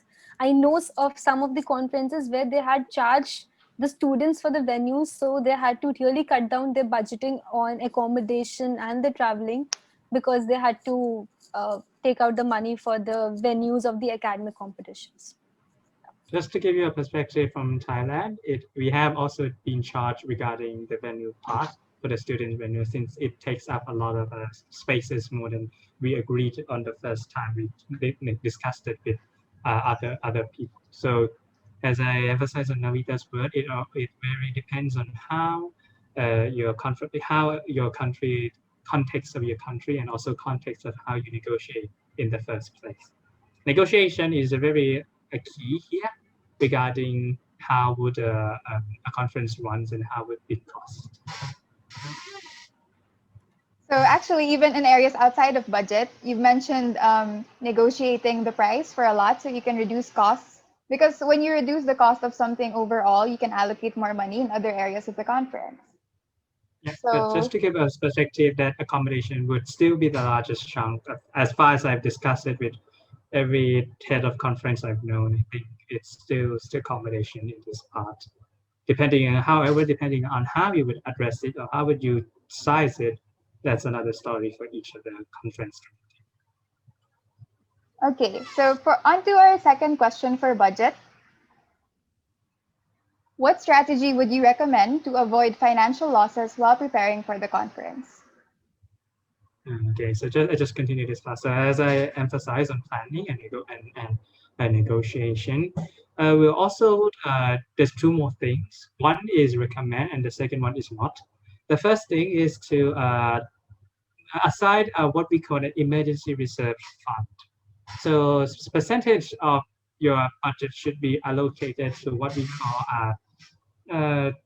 call a miscellaneous fund or emergency fund. And we did use this part. You asked Dr. Mark regarding a lot of points that we could discretionarily use it before asking for permission. We budgeted to 7 to 10%, and it's still not enough. So that brings me to the second part, which is another out-of-the-box thinking is to ask for raise. But as you all know, asking for raise is another story, and it takes much more time to calculate with that. Our rationale for that time at our meeting was that our currencies were devaluing from 33 to 31.5, and we were losing about $10,000 at that point. Subsequently, at the bidding meetings, I've also presented my fee increase, which was anonymously passed, but it takes a lot of negotiations and a lot of talking more than it needs for bid. So if you plan at first, it's better. If you really cannot do it, you need to find additional source of income, whether it's increasing your fee or finding someone else's pockets. You still need to pay, of course, but how you pay it depends on how you negotiate it. Okay, would anyone like to add to that? I would like to add to this by saying that I think a pre-planning into the budget is very important, and considering the amount of inflation it might take from the time that you are planning the budget and to the time of executing your conference is very essential. Also, I would like to suggest of keeping around 10% of your budget for any unprecedented cost during the conference or even after the conference. For that, I think that amount should be set aside in the starting, so that in case you want to spend that money anytime before the conference, during the conference, for any unanticipated cause, I think that is very essential at deciding at the start, so that you do not touch that money and you only use that in case of emergency for your delegates. Just to build up on Navita's part, your projections of income is also important. You are asking to project as an organizing committee. You would be discussing with your peers and your teammates to project an income. And I cannot emphasize that AMSA International uses 3-tier system, which is a higher, a middle, and a lower income depending on the GNP or GDP, if I remember correctly. The numbers of delegates that attend will differ between each year, and this has nothing to do with your quality. It's just pure luck. It's just an environment of that state. It's just I just don't have a way to get visa to my country, things like that. So make sure when you project your budget, make sure you also project your income that is feasible. Make sure your numbers that you're putting in is rational enough to be adequately answered when someone asks, why is this answered? Why is this number? Why is this income? Before you try to even cut off the emergency. You need to calculate your income first, calculate your expenses, and make sure it matches realistically. Realistically means two things. Either your projection is so good, or either you use facts or historical data to back it up. That we expected this amount of people to attend.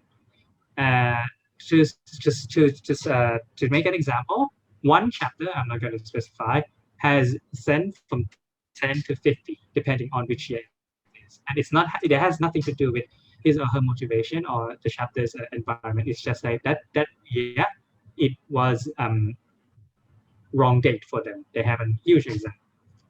I also remember that one of the regional champions just called because can you postpone the date to another time that it doesn't hit with our national license examinations, and that also has nothing to do with your quality of conference. It's just because on that day the whole country has an exam, and you cannot skip. So one thing to add up regarding this point would be make sure to keep a direct communication with all of the regional chairpersons.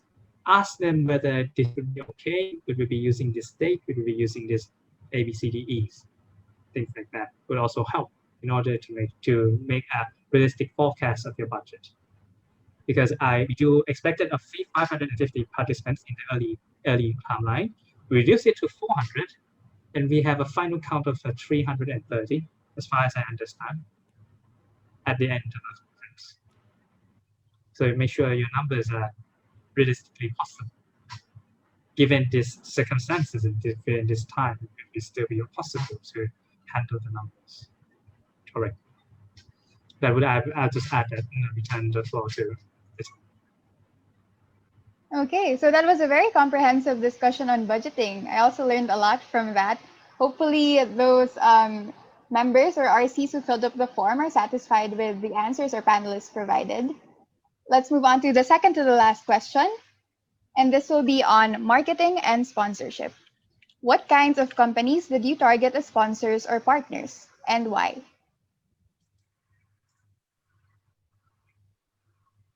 And Navita, you want to go first? Yeah, okay, all right. I think sponsorship is also a very important part of the conference, because the kind of quality that you can provide to your delegates increases manifold if you have good sponsorship. But at the same time, I think it is very difficult to get sponsorship for your conference because of many problems that arise in between sponsors and the mismatch between the target audience and the kind of things that sponsors provide.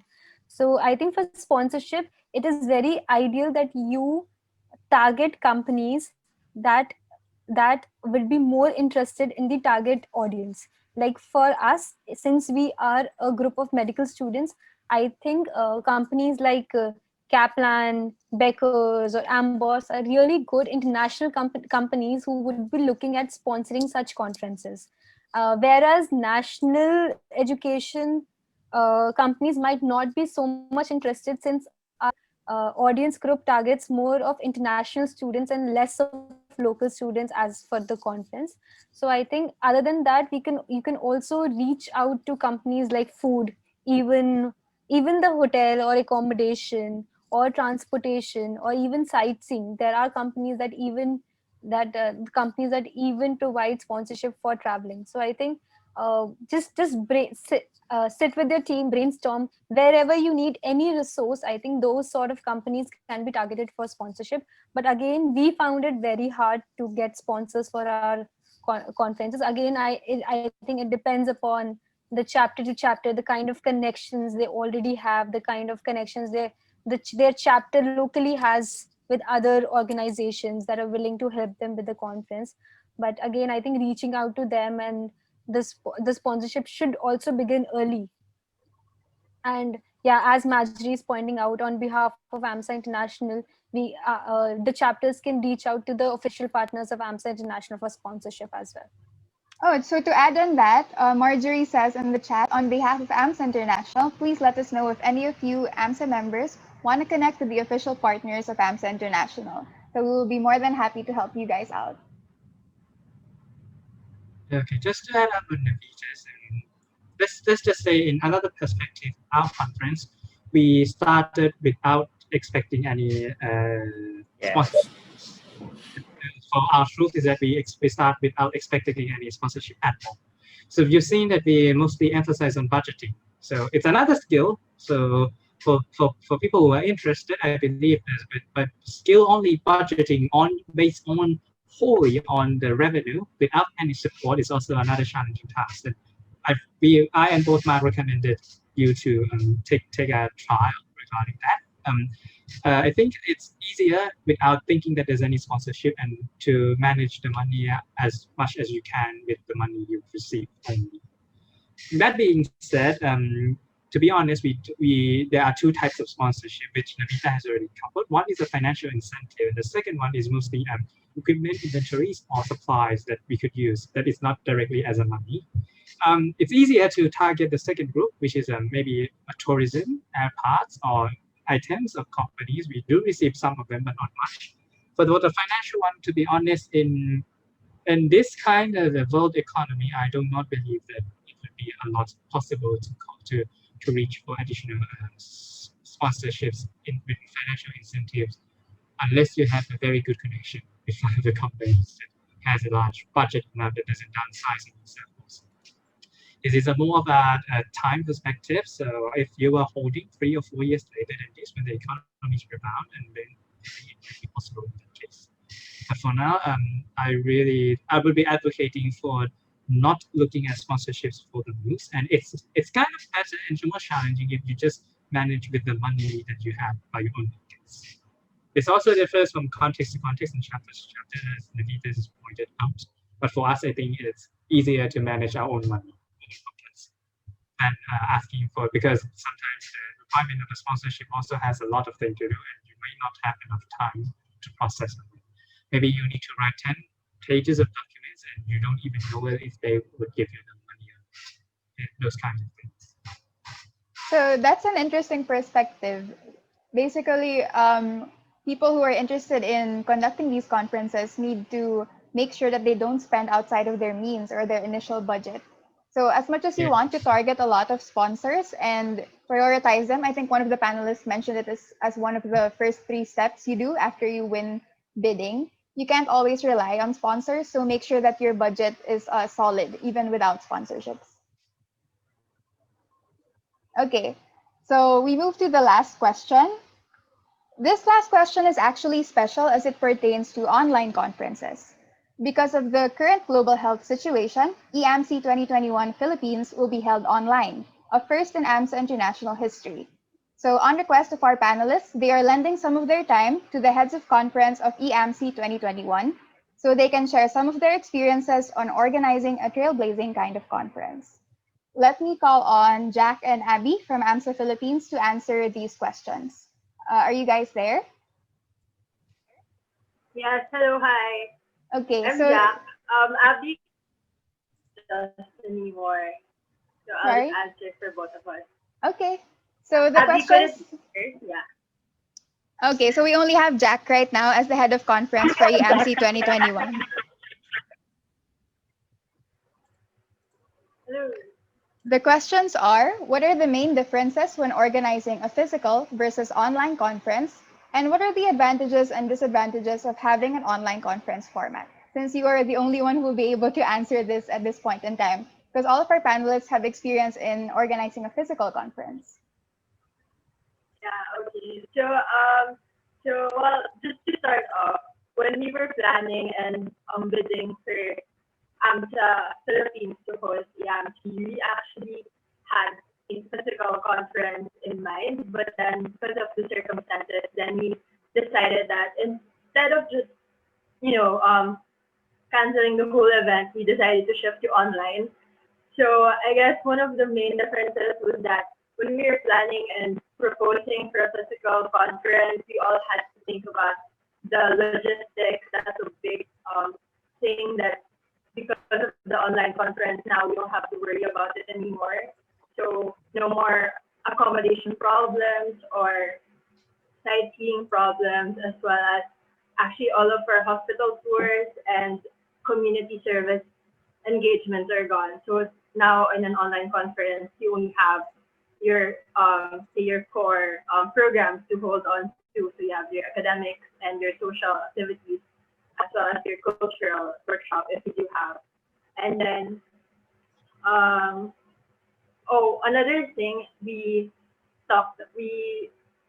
noticed was that for physical conferences, it's way easier to engage people it's easier to have that natural flow of conversation and, meeting other new people, be it just because you're beside them or just because you pass by them somewhere in the hotel, in the venue.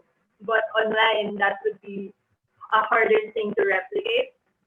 So that's one challenge that we are trying to address, and we're making it as interactive as possible.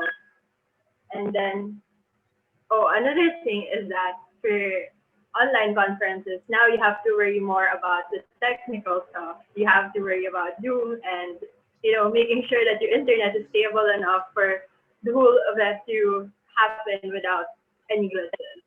I think that's it for the first question. So for the second question, advantages, disadvantages. I guess one advantage is that you really don't have to worry about all of your logistics. That's one. And so for budgeting, actually budgeting is really a big hurdle. But in online conference format, you don't have to worry about that as much because your expenses at the very most would be just limited to, say, buying a Zoom platform or like having your other online platforms. And I guess it's more accessible for everyone because you don't have to worry about flying to the Philippines, or although that is part of the fun of flying to a different country, but online, then you don't have to worry about that. So people aren't as limited in terms of budgeting, and you have a greater selection of speakers and demonstrators because you're not limited to having them come to your venue anymore. That's it. I think those are the advantages. But again, disadvantage. One big thing is that you don't have that. You don't have that exchange. It's harder to initiate an exchange between people. It's harder to create new friendships, create new relationships. Okay. Sorry. Sorry. Okay. I think that's it for all of our. Yeah, just one of the things Jack mentioned is you don't really need to budget when it comes to an online conference. In fact, usually conferences cost a minimum of maybe $420 for the physical ones for tier 3, and then for EAMSC 2021, I think the cost is now just $15. So the price drop is really significant as well, and I think that's one of the advantages. So do any of our panelists want to comment or maybe ask Jack anything else? I think, can you hear me? Yes. Okay. Oh, sorry. Okay. So that's nothing else. Just want to point out that I was requesting the online conference to speak up because I think it brings another perspective of organizing. Hopefully we could hold on a physical one, but given the circumstances, I'm not so sure about that in that case. So it's good to have an online conference as an alternative venue to continue the conference. Yeah, so none of us really realized the possibility of having an online conference until recently because of the pandemic. So because of the recent challenges with organizing large groups of people, we thought it prudent also to revise the guidelines for conferences to include provisions for online conferences in case of, well, hopefully by AMSC, the pandemic will have resolved, but then that's in an ideal world. So we always need to be prepared. That's why I think Jack and the rest of EAMSC Philippines, you guys will be the ones guiding future generations of heads of conference if the need arises. Okay. So now we'll be opening the floor to the audience. Do we have any additional questions from our participants to our panelists? We can allot maybe 5 to 10 minutes for this, depending on the number of questions. You may type them using the chat feature of Zoom or raise your hand if you want to verbalize your questions. So anything that about conferences that we may not have tackled yet, feel free to raise them. This is a rare opportunity as well to have so many heads of conference together in one place. So hopefully our regional chairpersons and their participating members will also take advantage of this. So anything, especially for those who want to bid for next year, is there anything you want to ask from our experts?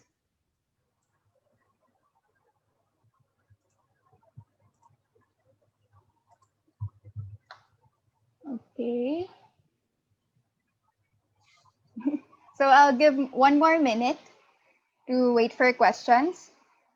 I also have some other leftover questions from the Google form just in case some of you are shy to ask. But we highly encourage everyone to type in their questions or raise their hand. Okay, so we have one from AMSA Malaysia.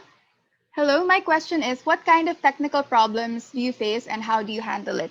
I think this is for online conferences, so this is directed to Jack. Oh, okay. Well, we haven't had our conference yet. It's on January, but for now, we expect for sure internet speed is one. Our country isn't really known for its fast internet, so that's one thing that we're already anticipating. And I think it's more of like for our because everyone's gonna be coming from different places. Even our speakers won't be with us when we're hosting the event, so they could also encounter their own problems, and that might be something we have to address beforehand. Okay, so there's another question from AMSA Malaysia. Hello, may I know what happens post-conference? So I'm not sure if, I think Thailand held a post-conference event.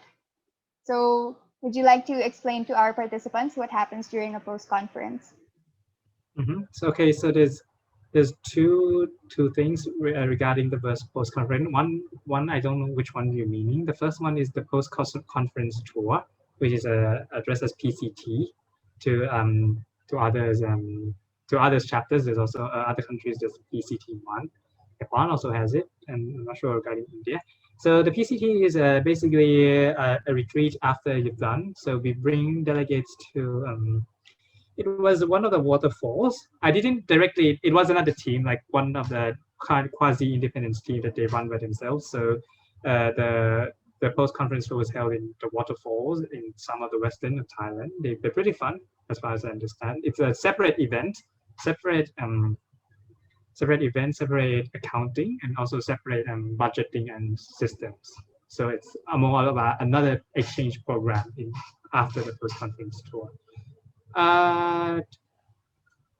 The another one is the post-conference documentations and also wrapping up of the items. I'm not sure which one you're asking, so I'm addressing both of them. After the conference has been completed, we usually make a final wrap up.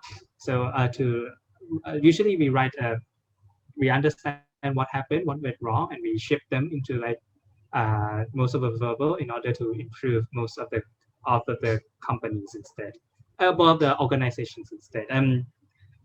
It should be customary that we should submit reports to the AMSA International, but I'm not so sure regarding that point, like which do the conference submitted it, but I did not submit as far as I understand, because I forget to do it, that's all.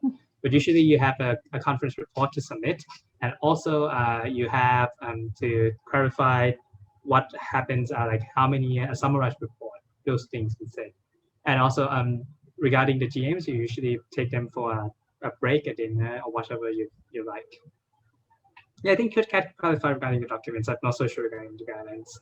Yeah, so we recently released new conference guidelines, and the last section on that is about post-conference requirements. So this one is more of requirements. I won't be talking about the post-conference event, which is part of the program. So in previous tenures, we also noticed that there haven't really been established templates or formats for organizing committees to submit and collect the documentation for their conferences. And it's important that we have these records and documentation for conferences because these will help future organizing committees and heads of conferences as well. So we recently came up with certain formats for the reports to be filled up by regional chairpersons and also by the conference organizing committees. Items include things like the number of participants who attended, the amount of money raised, the schedule of the conference, and then any recommendations to future heads of conferences. There's a qualitative and quantitative assessment of the performance of the organizing committee. So you can grade your committee's performance based on the different aspects of organizing a conference. And you can also mention the strengths, weaknesses, opportunities, and threats. One thing I just like to add is that personally, this is not an indirect answer of what happened, but personally, as a chair of the organizing committee, you should be reaching back and receive direct feedback from either the chief of delegates or the organizing committee. At my last time, I was staying like on the last day and personally slowly asking each of the delegates of their feedback, their real feedback, not the ones that you were writing to us. And they'd like to ask if there's anything we can improve. That is the most direct thing you could have in order to understand what went wrong or what went right regarding conferences. And that could be a very valuable experience for you personally and also for the team after that.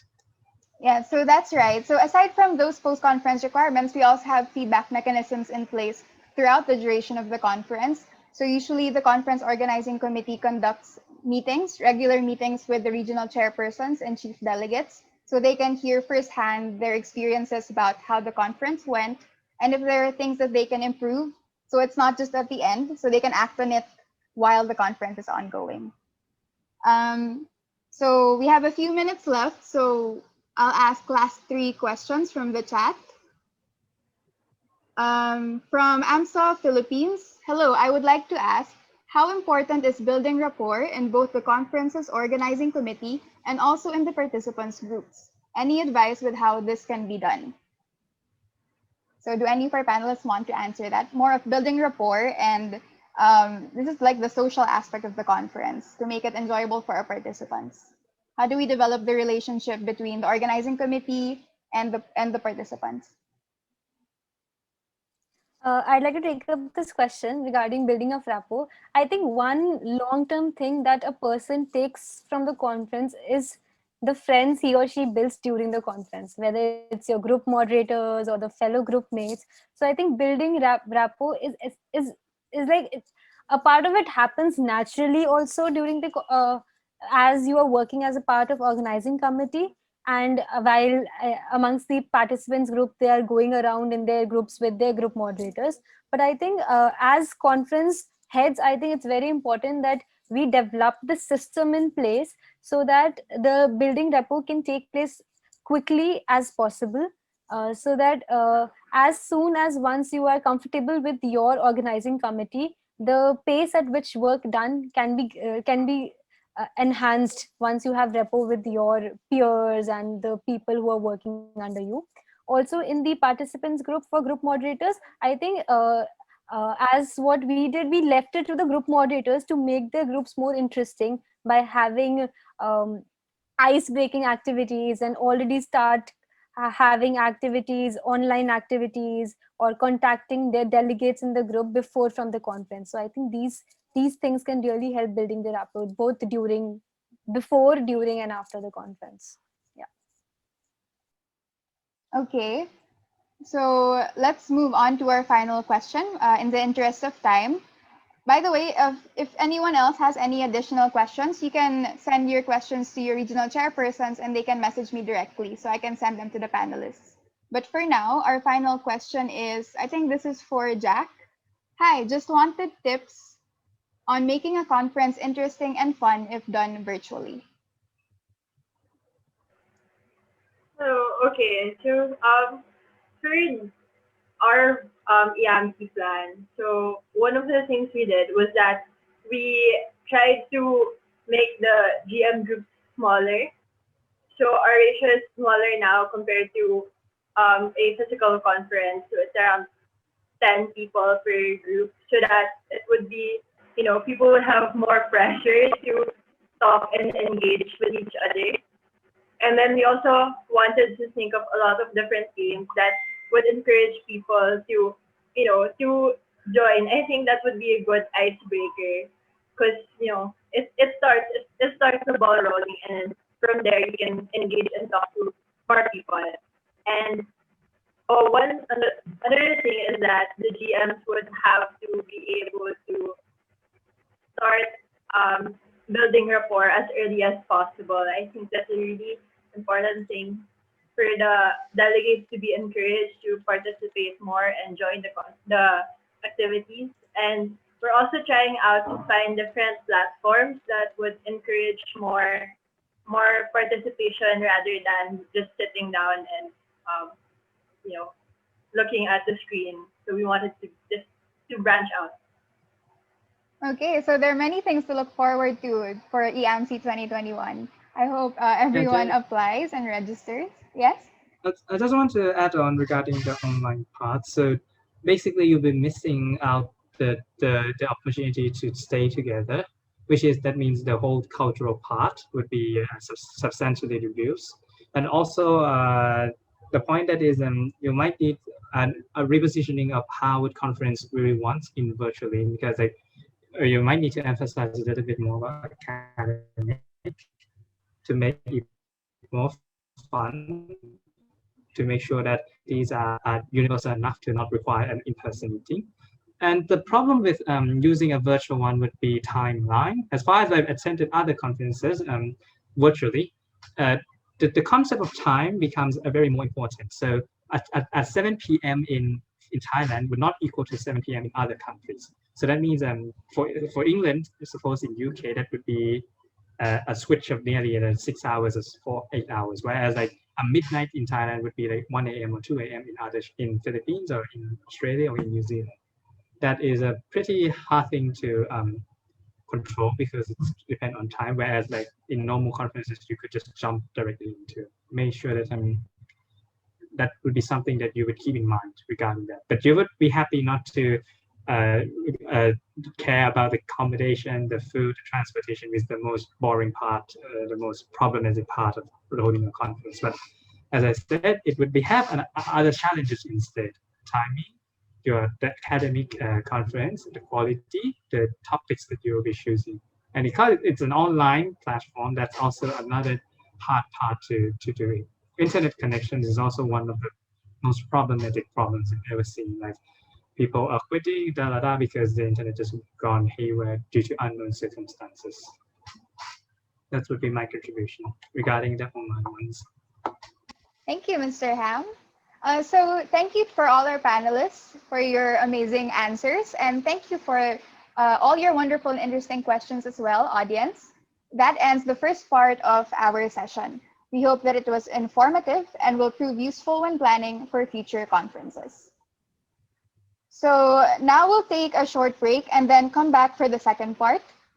In the meantime, please enjoy this post-conference video made during EAMSC 2019. Again, may I request everyone to please turn your videos off first to reduce the bandwidth necessary for the video to be played smoothly. So see you all in the second part of the session.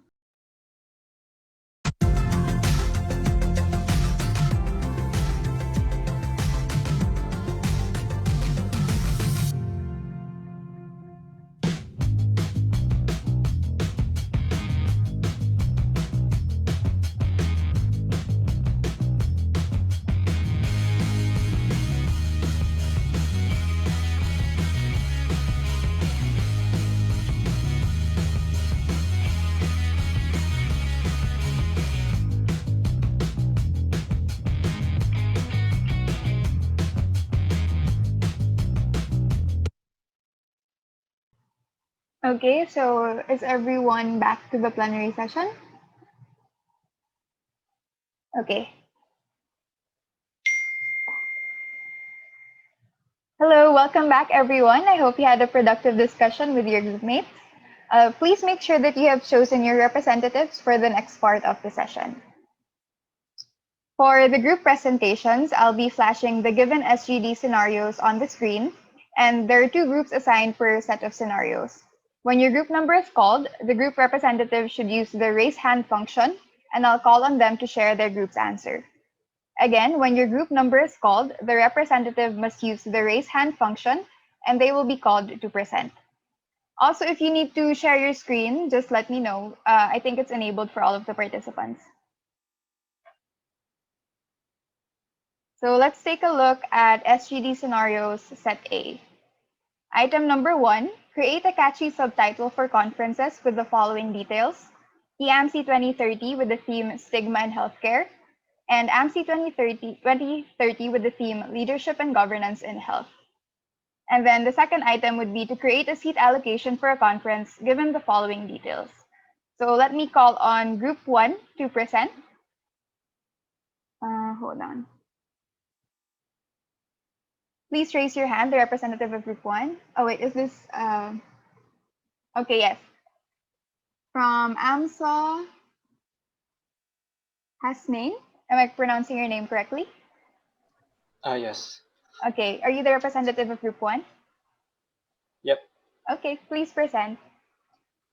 Hi everyone. I am Hasnain bin Tahir, AMSA Malaysia member. So after the group discussion, the answers for the scenarios that we have come to is for the first one, A, the theme being stigma in healthcare. So we believe the catchy subtitle for the conference could be "Leave Behind to Step Forward." Right, and for B, when the theme is leadership and governance in health, we have come up with the catchy subtitle of "To Lead is to Heal." Okay, so And let's stop first in question item number 1.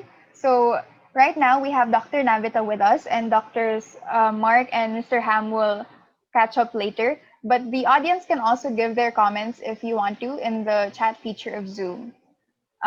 So let's ask Dr. Navita her thoughts on the subtitles that Group 1 presented.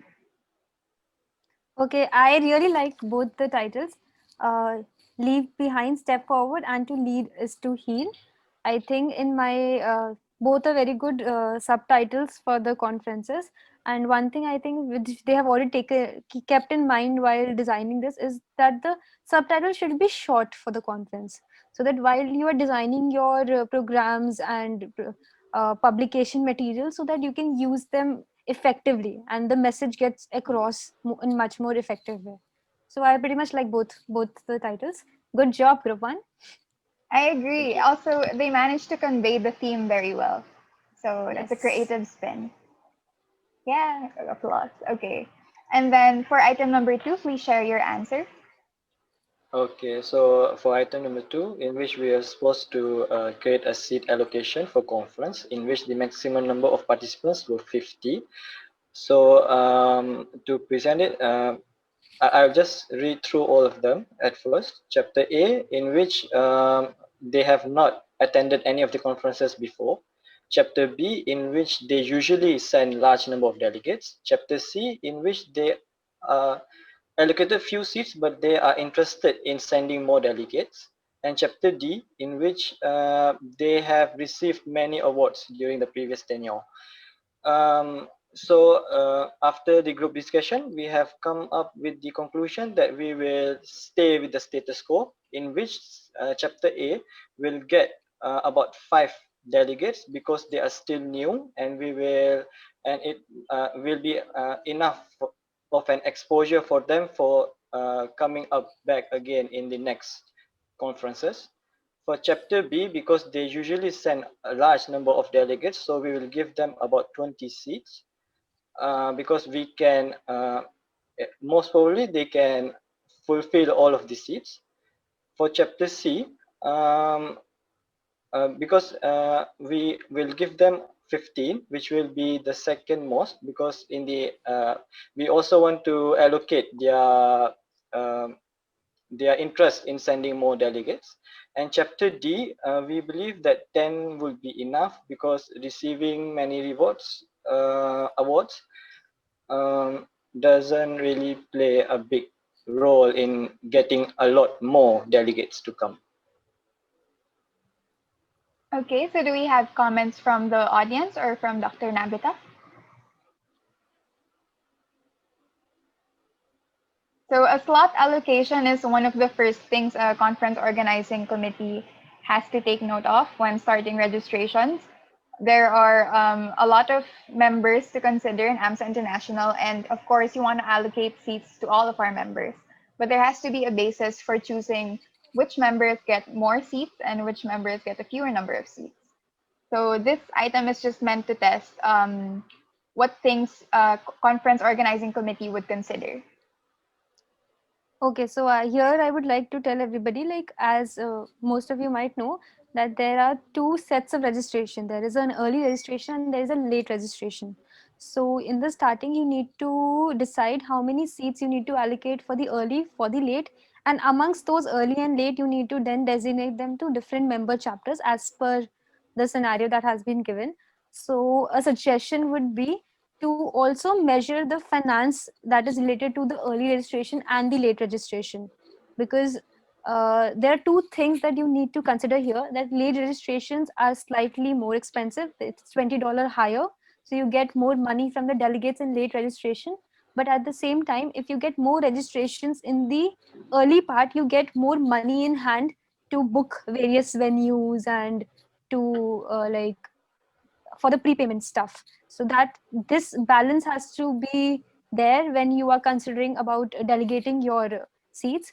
Also, one major factor that comes into delegating your seats is the tier to which country it belongs. So a tier 1 would probably paying more, tier 3 would probably paying less. So you need to also consider the finance while giving the seats to the three tiers. Here I think do somebody wants to add something? I think someone just forgot to mute their mic. Okay. So regarding the scenario here, I think they've again done a pretty much good. They've done a good job. Also, a suggestion that I would give to the future conference organizers is to keep the seat allocation pretty flexible and keep in touch with the RCs who are sending you registrations. Sometimes your dates do not match with the dates that you are projecting in the conference. So it is very much possible that a member that always sends a large number of delegates this time does not send any delegates. It's very much possible. Okay, so it's better to keep it dynamic, so that when you are in touch with chapter B who says that okay, we have this problem, we might not be able to send so many delegates, so then you can use that number of delegates and you can give that to chapter C, who is interested in sending more delegates than their current the seat that has been allocated to it. Otherwise, I think it's a pretty smart choice. What the initial projection of numbers that you guys have done, I think I would have done similar. Okay, so great job, Group 1. Thank you. Thank you, Hasnain, for presenting for your group. Is there anything else you want to share, or can we move on to the next set? I think we can move on with the next set. Okay, thank you. So let's move on to SGD scenario set B, and I think some of our other panelists are back to join us to help Dr. Navita on commenting on the group's answers. So SGD scenario set B. For the first question, Company A and Company B are both offering to sponsor the conference by providing all the delegates' meals for one day of the conference. Part of the MOA for either company is that the COC cannot accept sponsorships from other meal-providing companies, so you can only choose one of them to partner with. So which company will you choose given the following details? Let's tackle number 1. Can I have the representatives of groups 2 and 5 to please raise their hands? Group 2 and Group 5.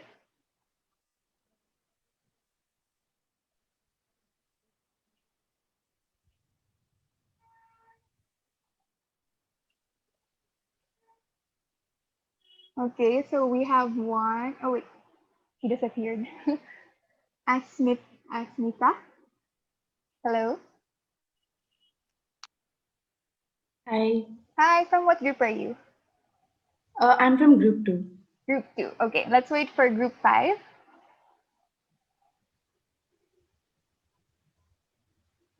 Hello. Representative Hello. for Group 5. Hello. Hi. Who is this speaking?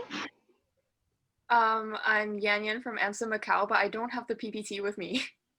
So maybe The Sienna PPT. could screen share? Oh, okay. Or should I just... I can screen share the presentation. Okay. Okay. Is So that okay, Kat? yeah, sure. We'll start with group 2 first and hear their answer for number 1. Let's go, Asmita. Alright. Okay, so one question we had was, is this a one-day conference or is it a two-day conference? Because it specifically mentioned that they're providing meals only for one single day.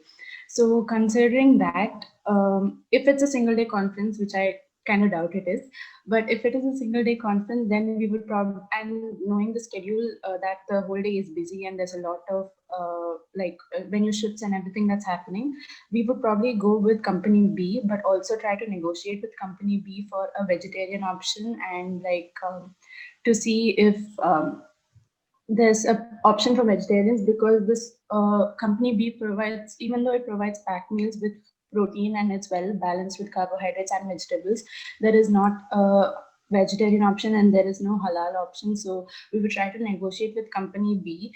But if the conference is more than a single day, then we would probably negotiate with company A to see if they can, reduce the number of varieties to provide for the whole of the conference, depending on how many days the conference is. So it basically depends on the scenario and the situation. So yeah, that's my answer to the first question.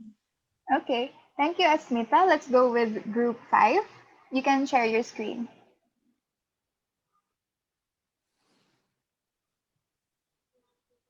I cannot share my screen while the other participant is sharing. Okay, hold on. Let me stop my screen sharing. All right. Okay.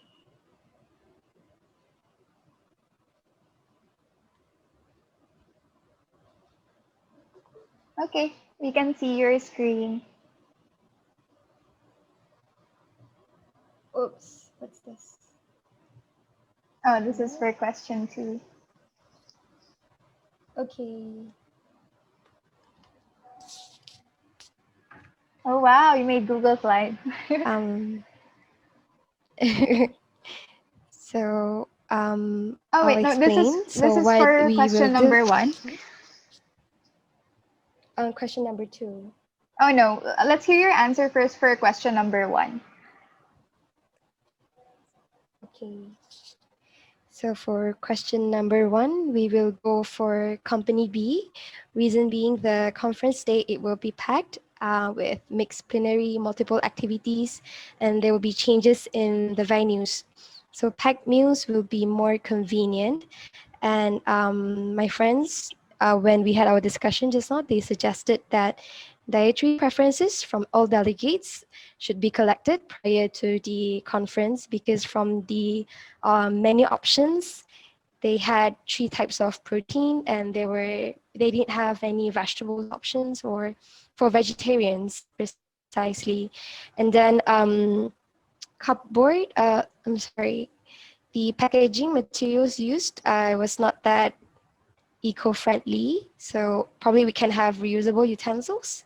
And then since no cleaning services will be provided by company B, we can't have garbage bags to be provided, so the delegates can properly dispose their food packagings. So that is for question 1. Okay, so let's go for question 1 first. Do any of our panelists want to comment?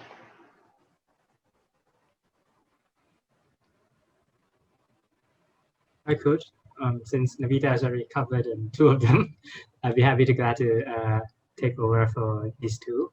Okay. Okay, so so I read the question, and it does kind of a specific as the first group has mentioned regarding for the either it's a 1 day or it's a 2-day conferences or more. So that's a pretty good point. In general, both groups also answers in the company B, since you've mentioned that you're using the point of a transportation as a method of one of the most problematic for the day. So you choose with company B. If the question is already directed to this, because it's a theory question. So if I were to get marks, I would get 4 points.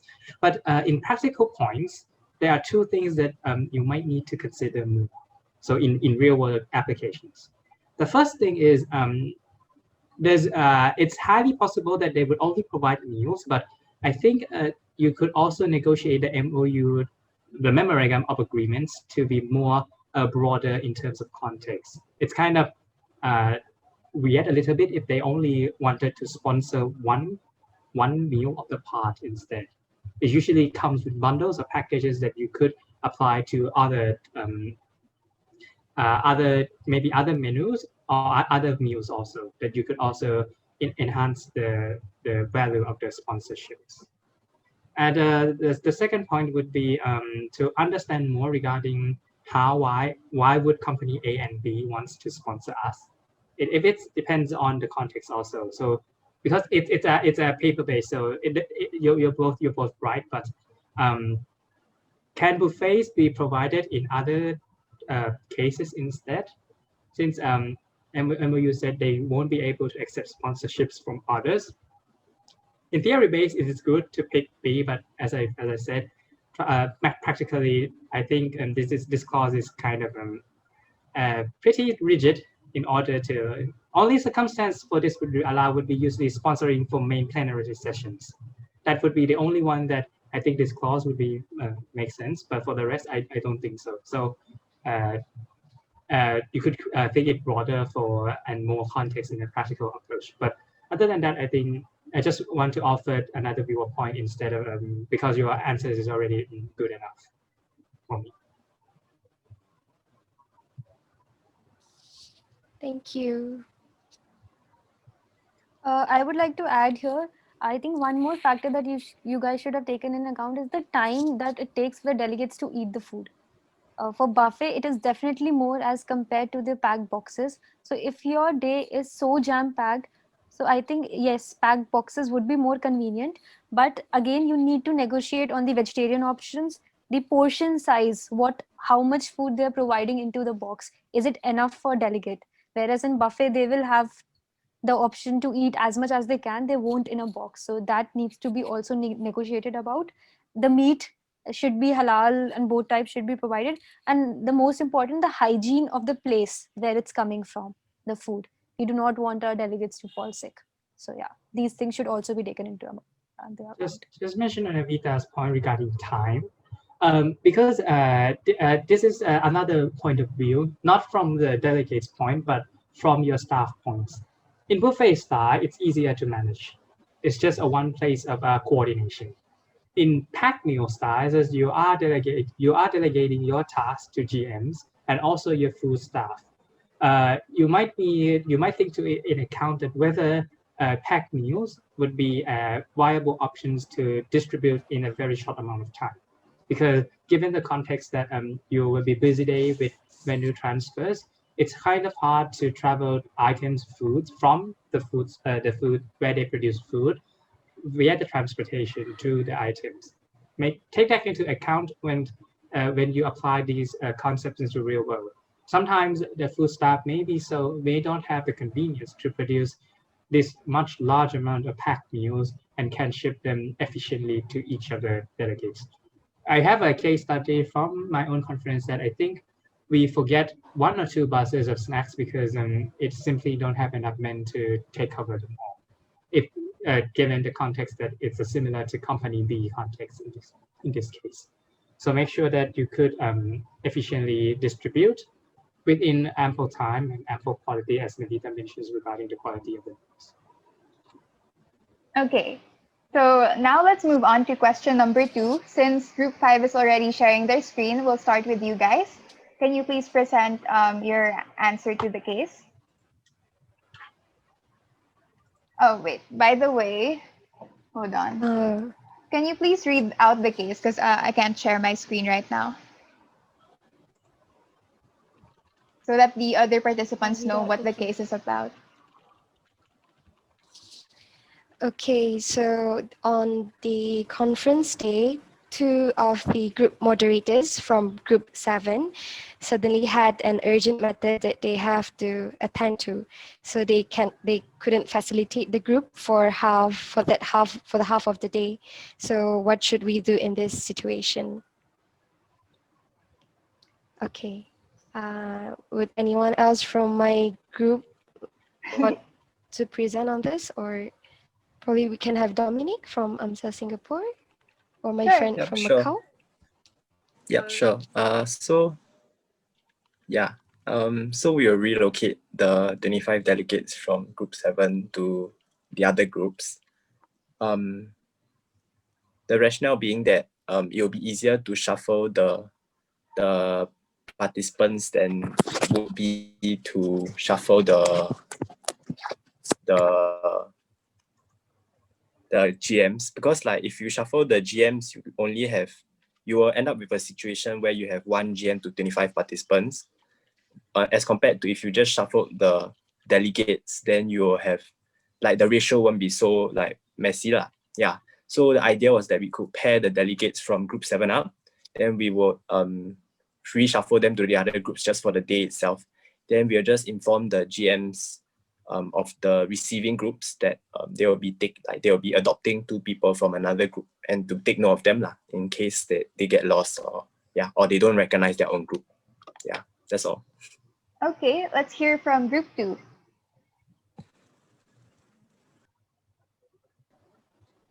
Okay, so Does anyone else want to speak about this from group 2, or like shall I take this?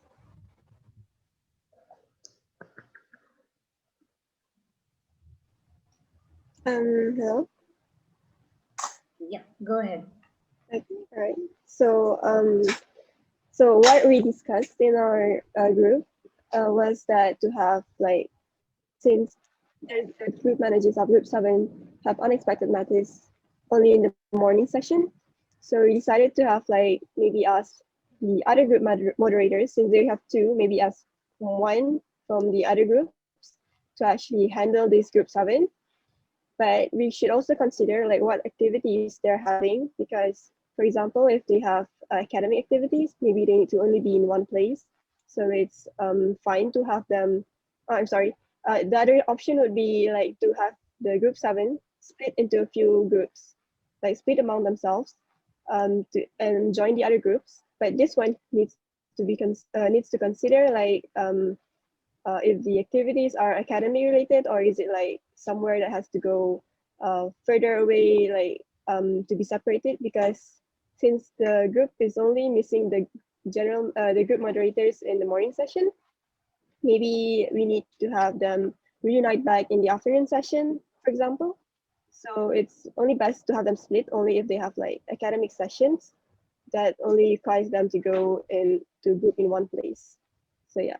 So our first solution is either to have the group moderators join the group 7, the other group moderators to join group 7, or to have them split and join the other groups.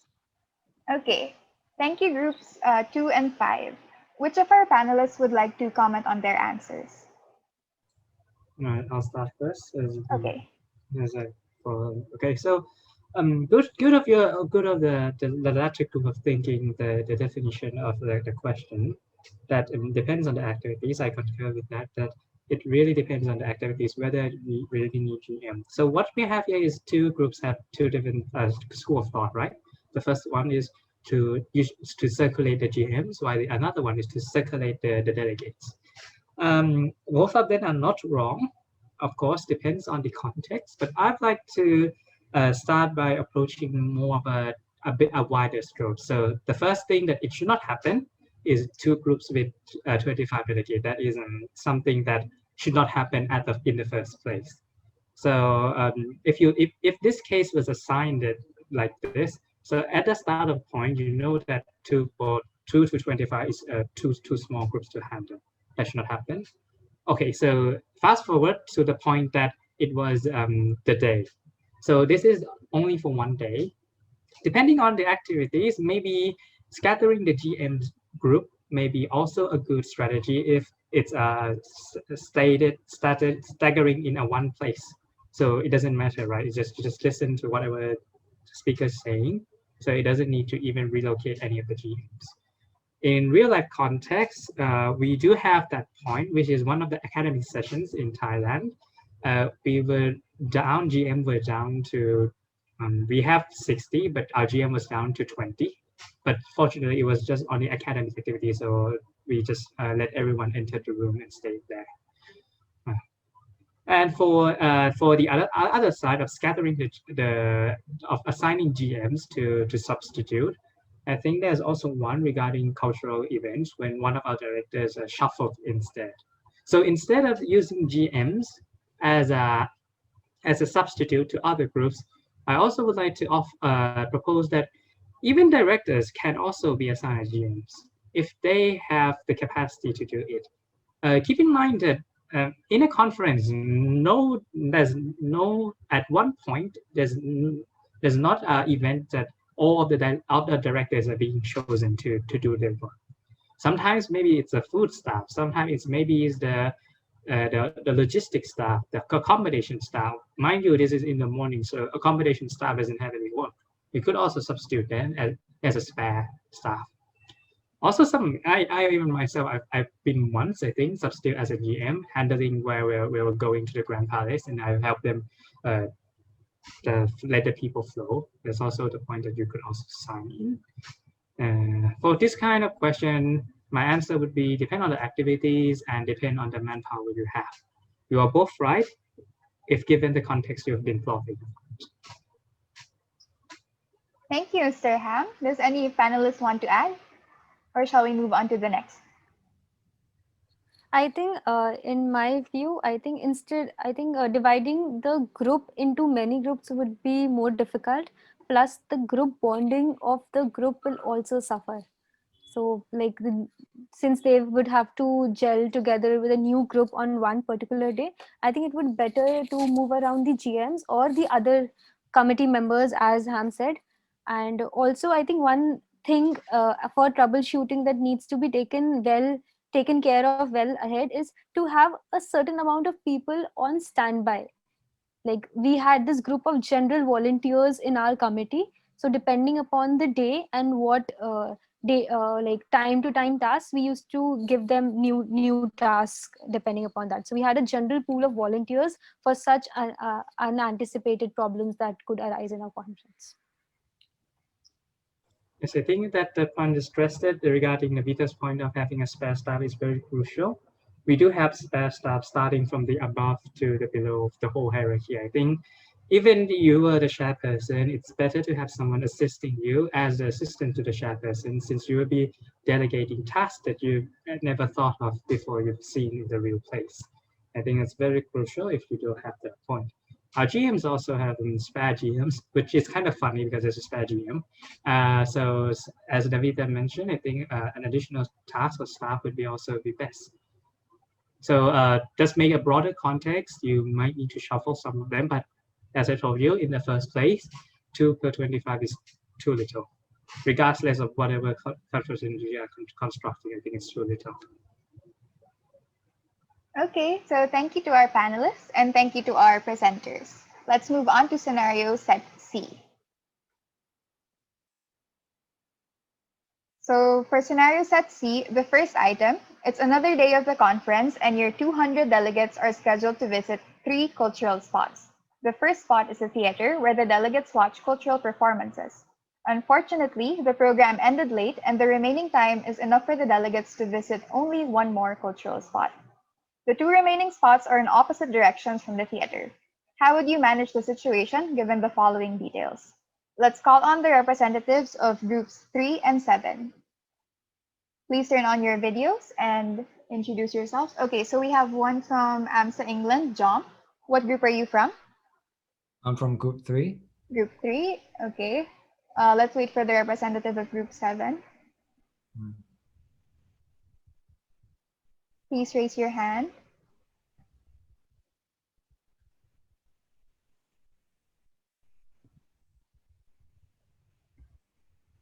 Anyone from group 7?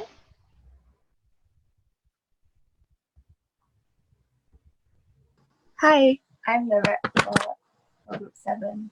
Hello. And they will be sharing the slides. Okay, so let's start with group 3. Yeah, so for group 3, we felt that there were many points to consider in this scenario because it's quite vague. Because first of all, we don't the things we have to consider are that how much time did we allocate to each spot? That would play a big role in prioritization, and also another Yeah. Another part is group A and B, spot A and B. How long it takes to get there? Is it by foot, or is it by bus, or is it by public transport as well? Also, another point we have to consider is that not all spots are created equal. We discussed this because in spot B, it can hold about 100 people per 30 minutes. And so with that, we thought that since there are 200 delegates, within an hour, we can fit in 200 people in that place. And the reason why we wanted to prioritize spot B over spot A is because in spot B, it's like a place where you need to go in with a tour guide and you have to book in advance. But in spot A, it's a national park where it's a recreational center where we felt that it didn't need that much preparation, and a bit of going overtime in spot A wouldn't be as big of a deal as spot B. And even in the worst case scenario where spot A, we couldn't accommodate time for that, we could actually reschedule spot A. It would be easier to reschedule spot A than rescheduling spot B from what we discussed. Yeah, that's our answer. Yeah. Okay, thank you, John. Let's hear from group 7. You'll be sharing the screen? I will share the screen. Okay, let me stop the sharing.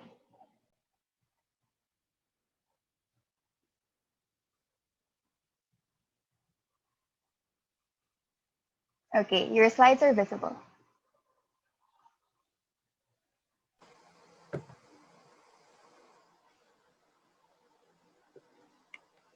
For our group, we decided on spot A because although it is further from the theatre and it takes twice as long to get to, we thought it'd be better to accommodate all the delegates at once since there's less waiting time.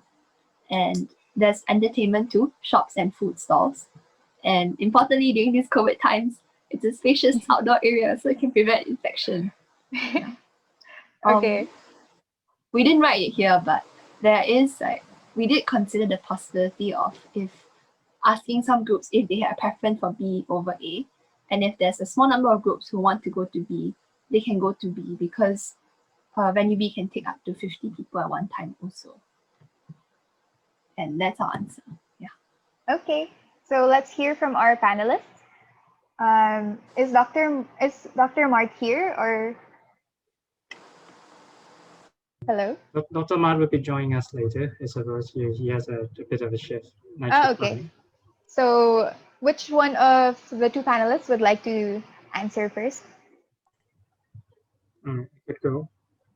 So just to make an answer, so the first group, which of the cultural spots you are answering, it's either A or B. Which one is it? B. B. Okay, and the another and another group is A. Okay, so so in this kind of case, good of you to spot the word vague because it is vague regarding the question. But the point of regarding cultural events. So before this is mostly logistical events. This kind of questions now is categorized in a more cultural and more of a social event. So I usually devolve our authority of choosing back to the delegates. So because they are the ones who are participating, I usually give them both choices and give them A or B depending on. This kind of dilemma happened when we were doing a GM night, which is one of the sessions back in a conference. So in the GM night, the GMs, the group moderators, are the ones be able to choose. It's a similar question of here. So at that time, I got half of them asking for an open space and another half of them asking for a more directed route. This is highly dependent on the delegates itself, the GMs itself, and the capacity of whether the GMs handle it. Some of the GMs has a very, I'll say, grandiose map of method, but I see first and I would say, oh my God, how can you think of this? But some of them said, we don't have an idea, and we were happy to take this. So mention of the advantage and disadvantage of each choices. Group in cultural spot B, it would be, of course, easily to handle. And I think this is the point why why the first group was deciding on this kind of problem. Whereas in group A, you get more open area to be go and to let each of the members and not so boring. So in my opinion, I think it depends on the delegates. It depends on the GM if you can or cannot handle it. And I best leave it personally to each of the GMs. I'm not advocating for if you have a standardized procedure regarding this kind of event, because everything can go wrong and it has been go wrong, depending on the question. Back in when I was in Philippines for the 2016, as a delegate myself, we were standing in front of a woman's bag shopping clothes for 2 hours because all aside from me, I think half of them were women, and they were like trying to go into what this kind of shop is. I have no interest at all. No offense, but it was what happened back at that time. So if you were the delegate, I think this kind of delegate would be more happier to go to national museums and art galleries instead of women's clothes shopping. But in this case, as I told you, depending on the delegates, you should ask as a GM or as the consulting committee, you should ask which one is your most preference of going. This kind of method has a problems also. The problem is that if you wanted to make a group binding, which is some of our GMs back at the time really considered this point, you'll be facing with some of the dilemmas here. So if the GMs want them to become a cohesive group, spot A would not really answer this question, because imagine you will receive a mall, receive a shopping stores, you will be attaching into small groups and then blundering into a whole of the national park instead. Whereas in group B, you could be also pointing out things in that. But to be honest, not everyone is fancy of National Museum, so you should also take that in point, as not everyone also fancies in National Park. So that would be a lot of decisions regarding on the GMs itself. That do you want to pick the group cohesive? Do you want to pick the flexibility, or do you want to pick the controllability of your group, depending on which one are you most considered regarding as a GM and as an organizing committee? All good points to consider. Dr. Navitar, do you have anything to add? I think also consider the pre-planning. The amount of effort that it goes into the pre-planning will save you a lot of effort in troubleshooting problems like these in the future. If you're already pre-planned and you have in your mind how much time it is taking, since the previous one was a cultural show, and generally cultural shows are very timed. So it should not be the lag on the part of the cultural committee or organizing committee that they do not take such time into consideration, and also the traffic in your city, in your chapter, and the time it will take from one spot to the other spots, that the delegates do not leave out spots like these, because I'm pretty sure if 2-3 spots have been put into the schedule, then the organizing committee had some things in mind why they have prioritized these spots. So all these 3 spots must be worth visiting. Also, do not congest your schedule. It's better to have a more convenient schedule so that delegates can at least enjoy the places that they're going to and are not in a hurry. So I think this effort into the pre-planning should be there before any conference, so that problems like these do not arise. If they arise, I think I would also prefer the one where the choice is left to the delegates, and they can as a group decide for themselves which spot they would like to consider if they have such a short time. Yeah, just to emphasize Navita's point, I have groups that decided to stay at the hotel. I have groups decided to stay at one of the nearby plaza, and I have a group that decided to take a river across the river and go somewhere else, which I don't understand, given the time that they are happy to do it. But and also another point to emphasize that usually programs are not that late, but given the context, it's okay. But one thing that you cannot control, and it's doomed to be late, is the traffic. Traffic in major cities are horribly horrible. So that is the point that you won't be able to organize. Make sure that the timing and the dates are corrected, and you will have prioritized enough time for the traffic system, because traffic in Bangkok at 6 p.m. and in 2 p.m. is another story.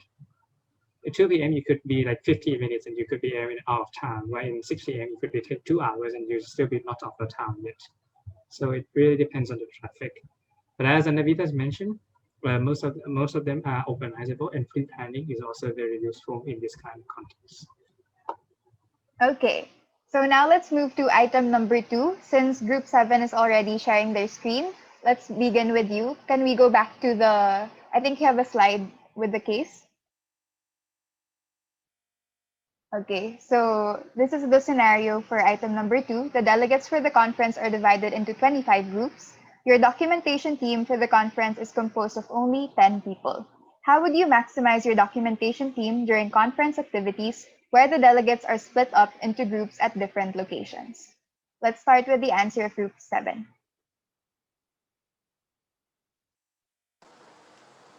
For us, we would ask the group moderators to take on the task of documenting also. And so someone in the original 10-person documentation team can oversee 2 to 3 groups. And for those 2 to 3 groups that one person is overseeing, one GM has to be in charge of documentation and updating the documentation team person, either on a separate WhatsApp chat, a Google Drive, Excel sheet, whichever they prefer. Okay, now let's hear from group 3. For group 3, we thought that it would be more convenient if we divided the documenters into groups as well, but it's based on the location. So like we have, because like if we put them in like many groups per one documenter, some groups might jump around the city and the documenters might have to jump around as well, and that might not be convenient for the documenters. And so we based on like some documenters will be in this area, the other ones will be in this hotspot, the other ones will be in this hotspot. So in case that like some groups come to the same location, then they could take the photos there. It'll be more convenient, and so the documenters don't have to jump around. But then realistically, they would have to, but then less if they are based in the same vicinity.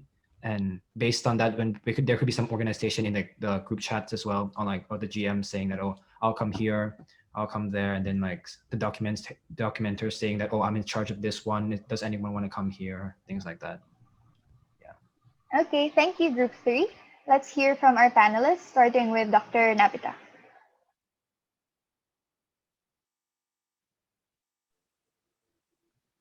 Okay, I think here again we can emphasize the use of spare staff in situations like these, because situations like these can arise and they're very rampant when it comes to conferences, when delegates are willing to go here and there and you have shortage of one particular department, as in this case are the documentators. I really like the idea of using group moderators as the spare documentators because they would be with their group at all times. Also, another thing to consider here is what activities are we considering. If all the 25 groups are under one area, like for an academic purpose, I'm sure 10 people can cover the documentation of all. But if they are going for social activity or cultural activities in the city and are at different places at one particular point of time, I think that is where the problem will arise. And at that time, we can divide the 10 people into the groups, and the remaining groups who do not have documentators, we can ask the group moderators to do the job on their part. Ham, would you like to add something here? I agree with Navita, concur with a lot of points, and I do believe that spare staff would be very useful here. But as I'll just jump out from the context first and look it as a timeline. So usually you should be having a spare staff and also groups thinking before this happens. But suppose that we are in this context, and suppose you have like 5 minutes that you know that 10 people, you only have 10 people to 25 groups. So what I'm emphasizing is that it depends on the time you have when you knew the problem. If you knew it before and you have enough time, preparations can be changed. So this is something that organizing committees should implement a way to make sure that problems are detected faster before it really happens. If you could identify first, then there's no problem. In this case, so if we're looking at 5 minutes before the conference begins, and you will be able to call in staff as the context wants it, I'll suggest you just shift it to online system using Google, whatever we have, in order to help them. In the context that you don't have enough additional staff, just use it online and make sure that coordinate the activities as far as we could. Maybe even ask one of the delegates if that's really at the point that you don't have anyone to help with them. But usually we don't ask delegates to do stuff. That's kind of weird in customs of you doing conferences. GMs also can be one of the ways if we only have 5 or 10 minutes before, but of course make sure that the GMs briefly know that they would know what to do, because and GM that hasn't briefed before is not different than a delegate, to be honest. They just follow us. If it's a GM, they never brief.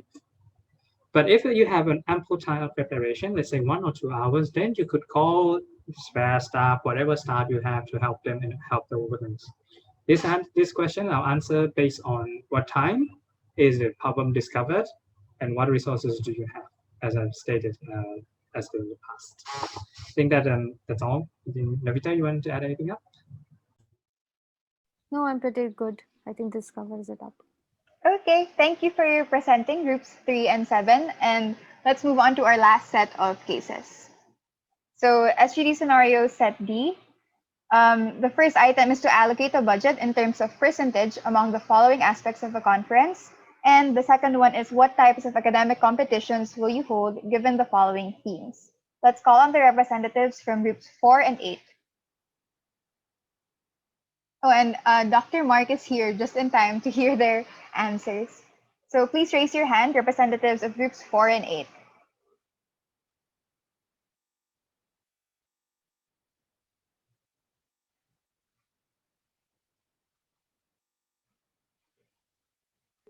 Hi, I'm Kira from Group 4. Hi, Kira. So we're just waiting for Group 8.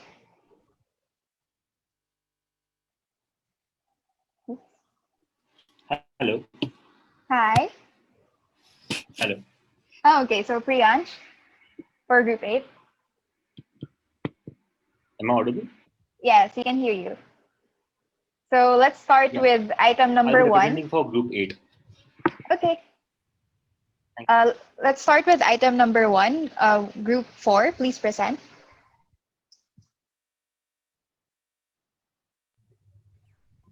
From Group 4 first? Yes, for item number 1. Okay, can we project our screen? Oh, sure. Can I project my screen?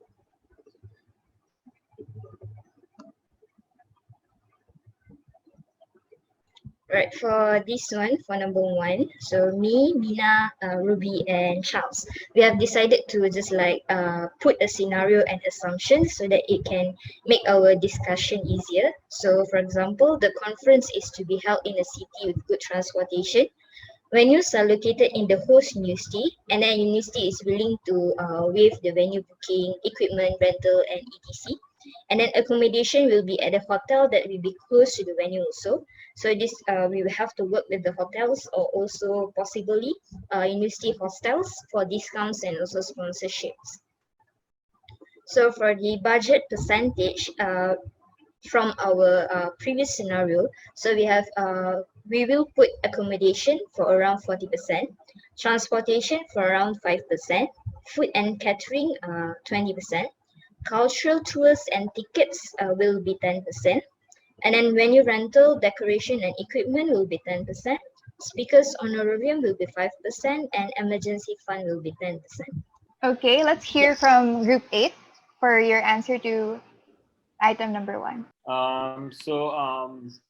Yeah, just to bit of brief about approaching towards the delegation of budgeting. Our approach is going to be to keep the expenditure for delegates experience as the priority, save more, earn more, and spend for the best. So we are going to look forward to save as much money as possible on either of the allocation which we are doing right now. And so yeah, basically rather than earning more, we can also save more to get the money in hands. And also divide the finances into assets and liabilities. Liabilities can be rental liabilities and damage liabilities, and preferable to have investment done in advanced booking and get documentations done for prices. That's an asset investment, so that we can also save the money on accommodation for the same. And also to consider inflation, as rightly mentioned previous as well. So finalize with the advanced booking and rates at the earliest possible, and look for group packages. Now, after considering these small things, we just try to divide the percentage roughly. So accommodation, we are going to have 30%, 25 plus or minus of 5. Transportation, 15%, 10 plus or minus 5. So we are going to prefer to have buses, etc., and carpooling and OC vehicles for short distance traveling if it's possible.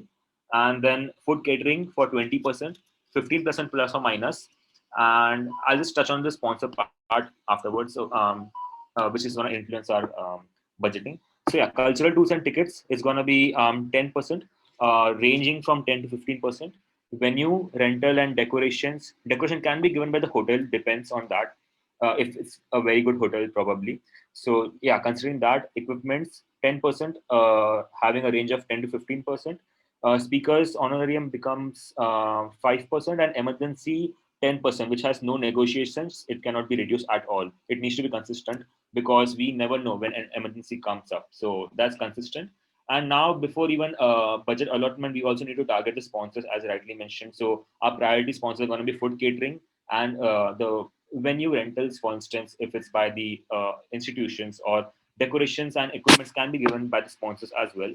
So depends on that. We may or may not change the budget eventually, but for the time being, the initial budget can be in this terms. And I would really love to have, on the behalf of our whole team of Pam, Harini, and Tawkir, that we're going to look forward to have everything done in the division of assets and liabilities from the beginning itself, and have an assessment of the budgeting, let's say per 4 months after the bidding is done. So yeah, I think that would be my answer to the same. Okay, so let's hear from Mr. Ham. Oh wait, Dr. Mark first, since he entered already. Oh, hello guys. So I can see that okay. I think so. You are like the welcome party and the cultural night is in the position of the food, right? Because it's quite just it's quite like about 20%. Because if you tell me that the welcome party and the cultural night is in the cultural tour is quite. I think it's use more money than 10%. You see that? Yeah, because as I told you, it's about 10 to 15% just only for 2 parts of the conference, the welcoming party and the cultural night. It's quite been a large party, so you have to spend more money. And maybe in some country they have some alcohol drinks, so it's raising your cost. Yes. And yeah, I think it's quite okay. I think the speaker honorarium is quite too high. I think it just 2 or 3% is okay. 5% is too high. You need to spend in another part of your conference. Okay, can we hear from other panelists? Okay, so just before I start my discussion, I think this is more of a chapter based and chapter context. So each of your chapters would already have a approximate in your mind. But as long in terms of bidding, one thing that you would really need to answer is how do these numbers came out? Why do you pick 25% for the latter group case, and the other one was 40%? Like, what is your rationale behind that, using that point? Because in this case, you just stated that, okay, let's take 25 because past conference used 25, but as Dr. Mark said, it really depends. So try to make sure you have rationale behind why would you be using this number. Also, although it's allocation, an allocation would require a previous, at least you should have something that has a basis into it. Just don't just like make random numbers and think that it should be this number. I'm not arguing you that you're making random numbers. It's me, like when you were really bidding for something or you're planning for something, make sure you have a rationale behind it or an evidence behind it that you are using this number because of A, B, C, and D, and E, things like that. For the numbers, I think it's similar to Dr. Mark said. Maybe for our conference, accommodation would be higher, but for Navita's one would be lower, as transportation would be our lower. Two things came into my mind. The first is you are relying a lot regarding sponsors, especially in the food and catering and also venue rentals. As far as I have seen from your presentation, I'm not so sure whether that would be realistically captured possible in the real context. So just keep in mind that my stand is not to really rely on sponsors and group discounts much. It is possible, but I'm not sure whether would you be betting on it regarding that part. Okay, regarding the sponsorship part. The second thing is carpoolings and using self-vehicles for short distance travels. OCM, in this case, I mean the organizing committees, right? For this case. Regarding this part, I think if you're using carpooling, there's another level of complexity in order to organize carpooling to help distribute whole transportation. As stated, this is usually a very specific context to each of the chapters, but for my case, I understand I think carpooling is a big higher how to handle the complexity of handling of the whole system. One thing I keep to mind as your range is a bit high regarding the 25 plus minus 5. In this case, I think if you want to take a number, make sure based with some rationale, and also which is not possible in this case, but in case of you are practically presenting it to someone, make it has a rationale and also has a evidence base. This is for the. Can I have the first group? The first group on screen, please. I didn't capture it before. Make sure when you make a budget, make sure you clarify which and what is in each of the categories. Understand that you're using the precise word from the question, but in terms of if you want to build your capacity, I think you should be able to detail more regarding what is food and catering. Do you including meals, opening and closing ceremonies, or you only the meals? In cultural tours and tickets, there should be at least two categories: cultural tours and what are the tickets. Tickets are in part of cultural tours, right? But if there's any cost regarding more than the cultural tours or the tickets. My examples would be back our time, we classify the river that using our river, using the tour river guide into food and catering because they are the ones handling it. So classification of each of the categories you're paying is also relevant. Either you are dividing it to your known categories, or are you dividing into which committees are responsible to it? And that would impact when you are asking or when you are sending money to each of the subcommittees. Because if you're throwing everything into food and catering, there will be questions arise when one of the subcommittees are working under programs director, but they're asking money which is allocated to the support directors. And that could create a conflict because they don't understand which and why they are asking money to another division instead. So for these comments, the same. Why do you have these numbers? There's no right or wrong regarding this, but the numbers may be a little bit high given the context that it's only food and catering to 20%. That's a bit high. But if you include also the opening and closing ceremonies and also fancy dinners, and then 20% might be more plausible in this case. That would be my comment. Vita, you want to add up anything? Because there's the first one regarding carpooling. I might want to know more regarding the context for each of the chapters, and you might be able to help us regarding it. Again, I think it actually depends on the chapter to chapter. What is how expensive in your country? That will define your budget allocation. And I think the second most important thing is prioritizing. I think for the conference mindset, we really prioritize accommodation and actually took up more than 40% of our budget too. So, but that then included our closing and welcoming dinners, which are two very expensive dinners. So we excluded that from our food budget, and so we could cut down there. Again, I think how we went about sponsorships was, since it's a variable thing, you might not get that. So we kept the luxuries in our conference under the sponsorship part.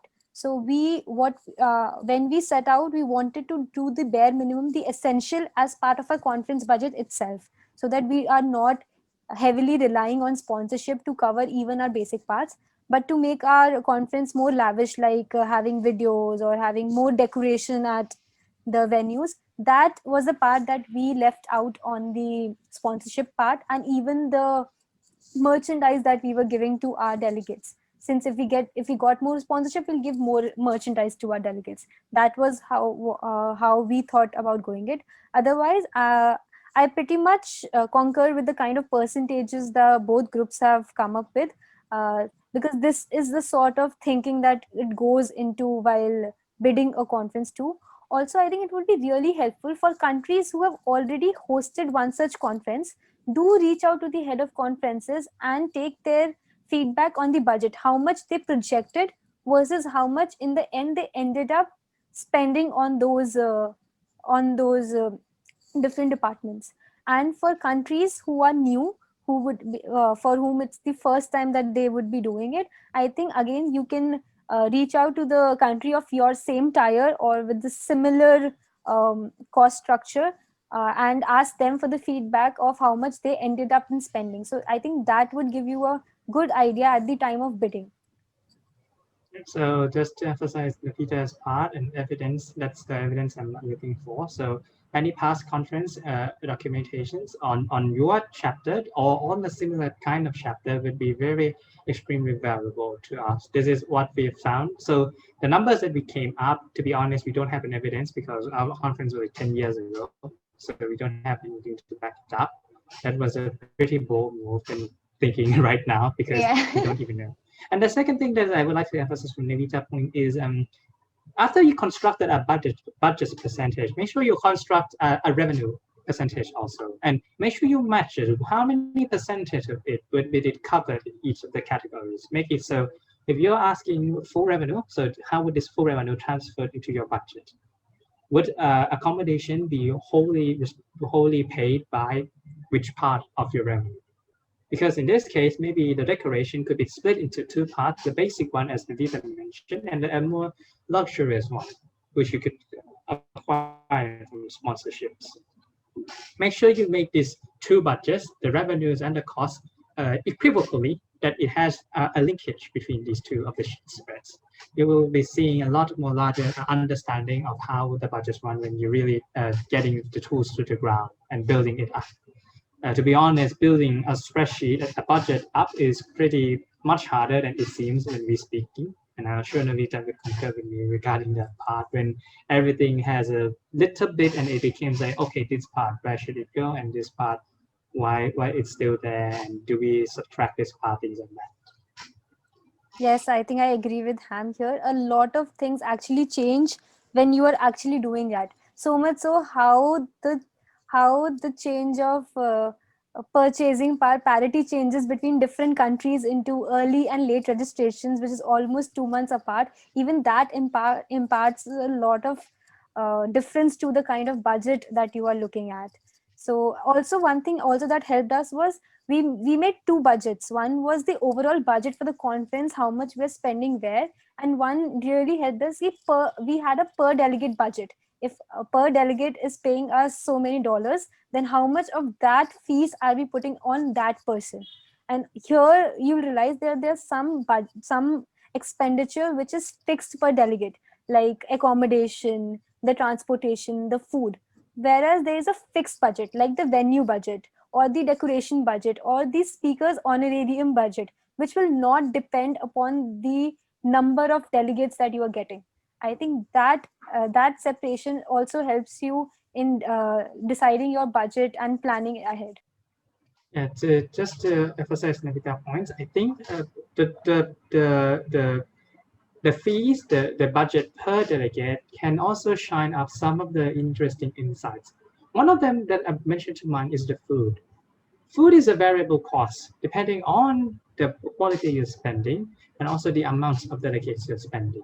By making it per delegate, I the first it would be look a lot. I mean, like it would be like a huge budget, part of the huge budget. But when you are divided into per delegates, it became less so. And what happened is that we were deciding at fast forward to the conference, we were deciding how to cut costs, and we firstly attacked the food part because it seems a lot.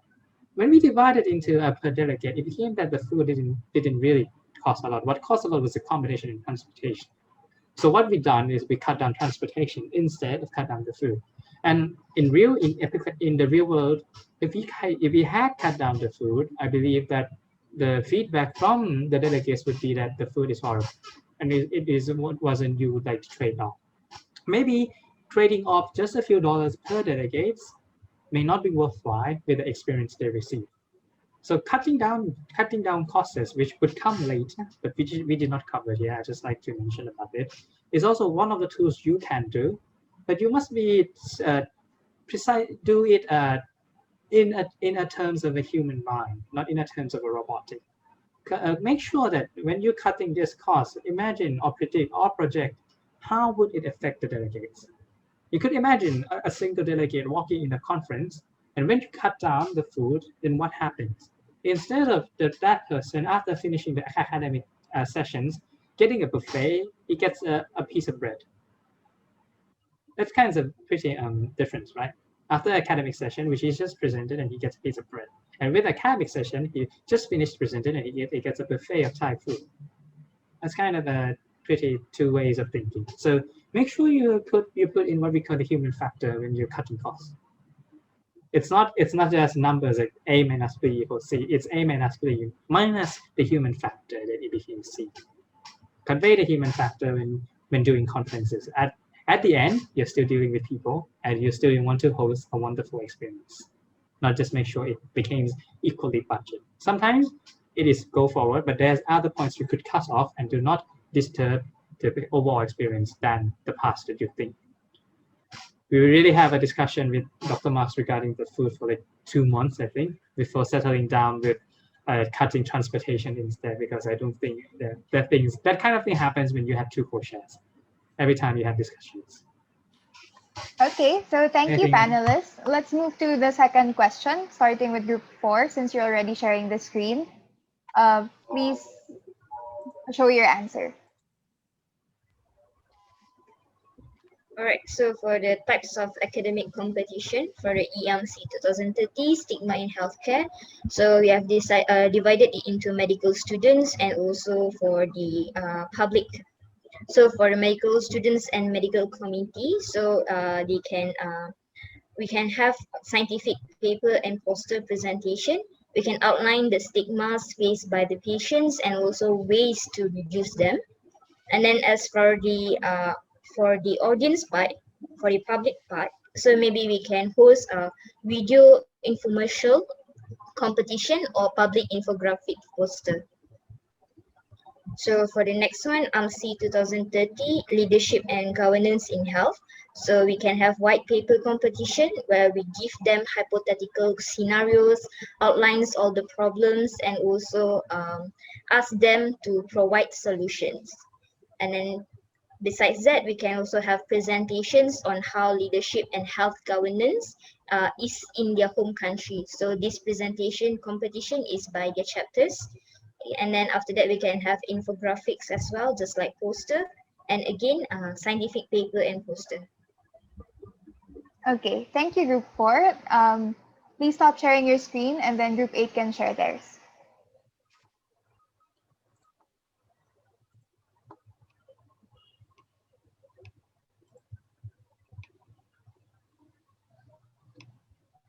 Is it visible? Yes, it's visible. Regarding EAMSC 2030, which has a theme of stigma in healthcare, we're going to focus on white paper competition and debates, poster competition, and infomercials, public focus. So so like the rough topics stigma can be divided into what kind of stigma. Is it health related stigma, or is it like the communication related stigma? For instance, if it's health related, the topics can be HIV or leprosy per se. And if it's stigma related to basic access to healthcare, for instance, let's say gender-based differences or something like that. In that sense, we can cover those points as well. Then if we come to AMSC 2030, that's theme of leadership and governance in healthcare. What we understood as a team, group 8, was it was more relatable to the health system strengthening models and also the governance, which is related to the same. And WHO has like 6 pillars of healthcare models, and we may work on that aspect of it. And for the same reason, apart from the basic competitions like scientific and poster competitions, we can definitely have white paper for policy making on the same, what can really help us out to have a very stronger model of healthcare. And apart from that, we can also have model United Nations and model WHOs, which can also help us out to have our own delegates try out to be representatives of their own states, and also to tell about like how can they improvise and also involve some crisis situations. Maybe like the pandemic itself right now can be one situation, like a real situation in fact. So how can they tackle and the governance where they want to have improvised healthcare systems in their own countries.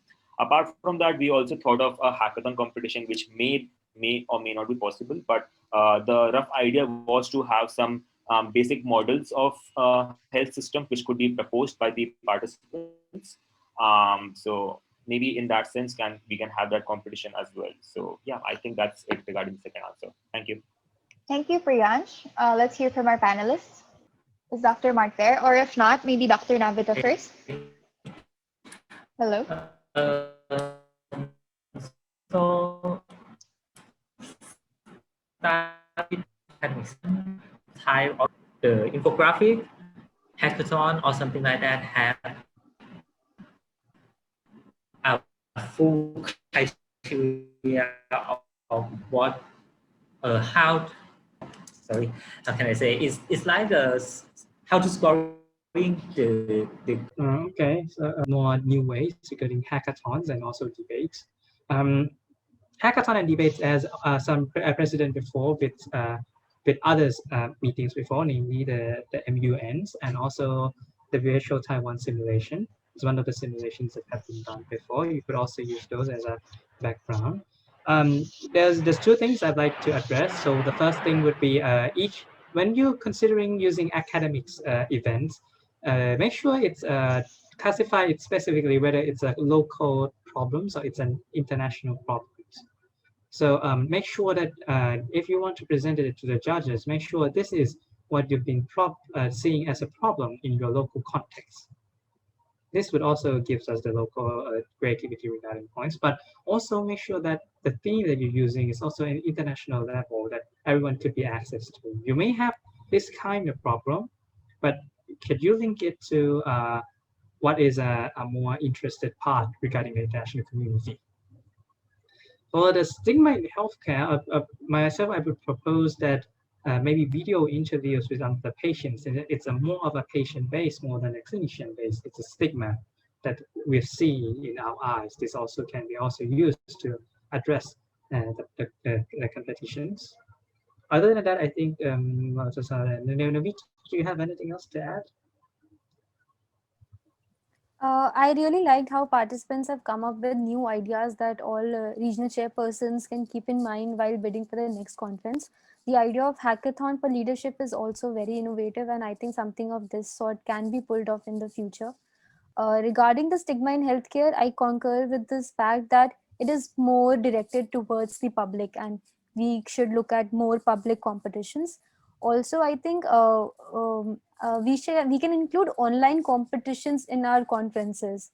I think that can encourage single entries or less group entries, and delegates can be more active towards the conference right before the conference. Also, it can be a sort of hype generator also while they're waiting for the conference. So I think addition of online competitions as well as more public related competitions when it comes to stigma in healthcare would be beneficial. Other than that, I really liked how the two groups have come up with new innovative solutions. And I think in conclusion, I would like to say to the chapters that if any new format of any competition that is being followed in their chapters, I think AMSA International is a good platform to introduce it to other chapters as well. I think it's a very good time and place in order if you could introduce something new, innovative, and it is sustainable in the future, it will surely be included for the participants to involve. My time, we don't have an hackathon before. We don't have a simulation before. We do have now in these eras. To advisors and also members and also the organizing committees to ensure that it is relevant to the context of current problems. Okay, thank you to our panelists. Am I audible? Sorry, I got disconnected a while ago. Turn to you for Kat, I suppose. Hello. Is my audio clear? Yes, Kat. Yes, Now you it wanna. is. Okay. So thank you to groups 4 and 8 and to everyone for presenting. That ends the second part of our session on organizing an AMSA International Conference. Okay, it's been a great few hours getting to learn from previous heads of conference and from fellow participants.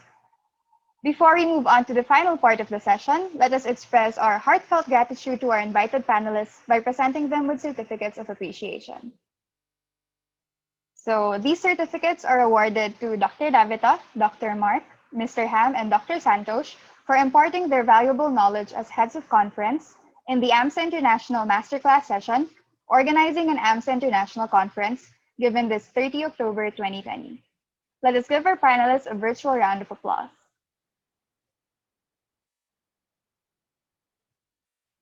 Okay, so thank you very much, guys, for your time and knowledge. And don't worry, we'll be emailing you a copy of the certificates, maybe later tonight or tomorrow. So as we end the program, I would like to remind everyone of the main theme for today's session. Conferences are the main activities of AMSA International. They are held biannually, and each conference is a week-long event composed of various academic, sociocultural, and community service activities with the aim of upholding the AMSA International values of knowledge, action, and friendship. With that, I would like to use this session to invite all of our members to bid for the opportunity to host the upcoming EAMSC 2022 conference. Bidding will formally open tomorrow, November 1. Now, the instructions for bidding can be found in the new conference guidelines from your RCs, but here are some important sections to note. All full and associate members can bid, and then before you bid, interested members should have a head of conference and a core team formed. Hold on. These are the bidding requirements. AMSA International will provide a template for the letter of intent to bid, and this needs to be signed by the chapter RC and the head of conference. You need to provide a directory of your conference organizing committee, so that includes contact information and your main office. And then you have to prepare a bidding presentation with the following contents: the proposed theme, program, logistics, registration timeline, conference fees, and estimated human resource capacity. And all of these requirements need to be submitted at least 2 weeks prior to the EBM. The EBM will be conducted during EAMSC 2021. And finally, the bidding proper is scheduled as part of the agenda of the EBM. The head of conference should deliver the bidding presentation, and each member will be allotted 10 minutes to present and 5 minutes to answer queries from the International Executive Board. The winner will be determined either by using a scoring criteria or a 2/3 majority voting. And the result of the bidding shall be released within 24 hours after the EBM and is considered final. So that's it for our very first masterclass session. A big thank you to everyone who participated. This has been Kat, Director of Membership and Development, and your host for today.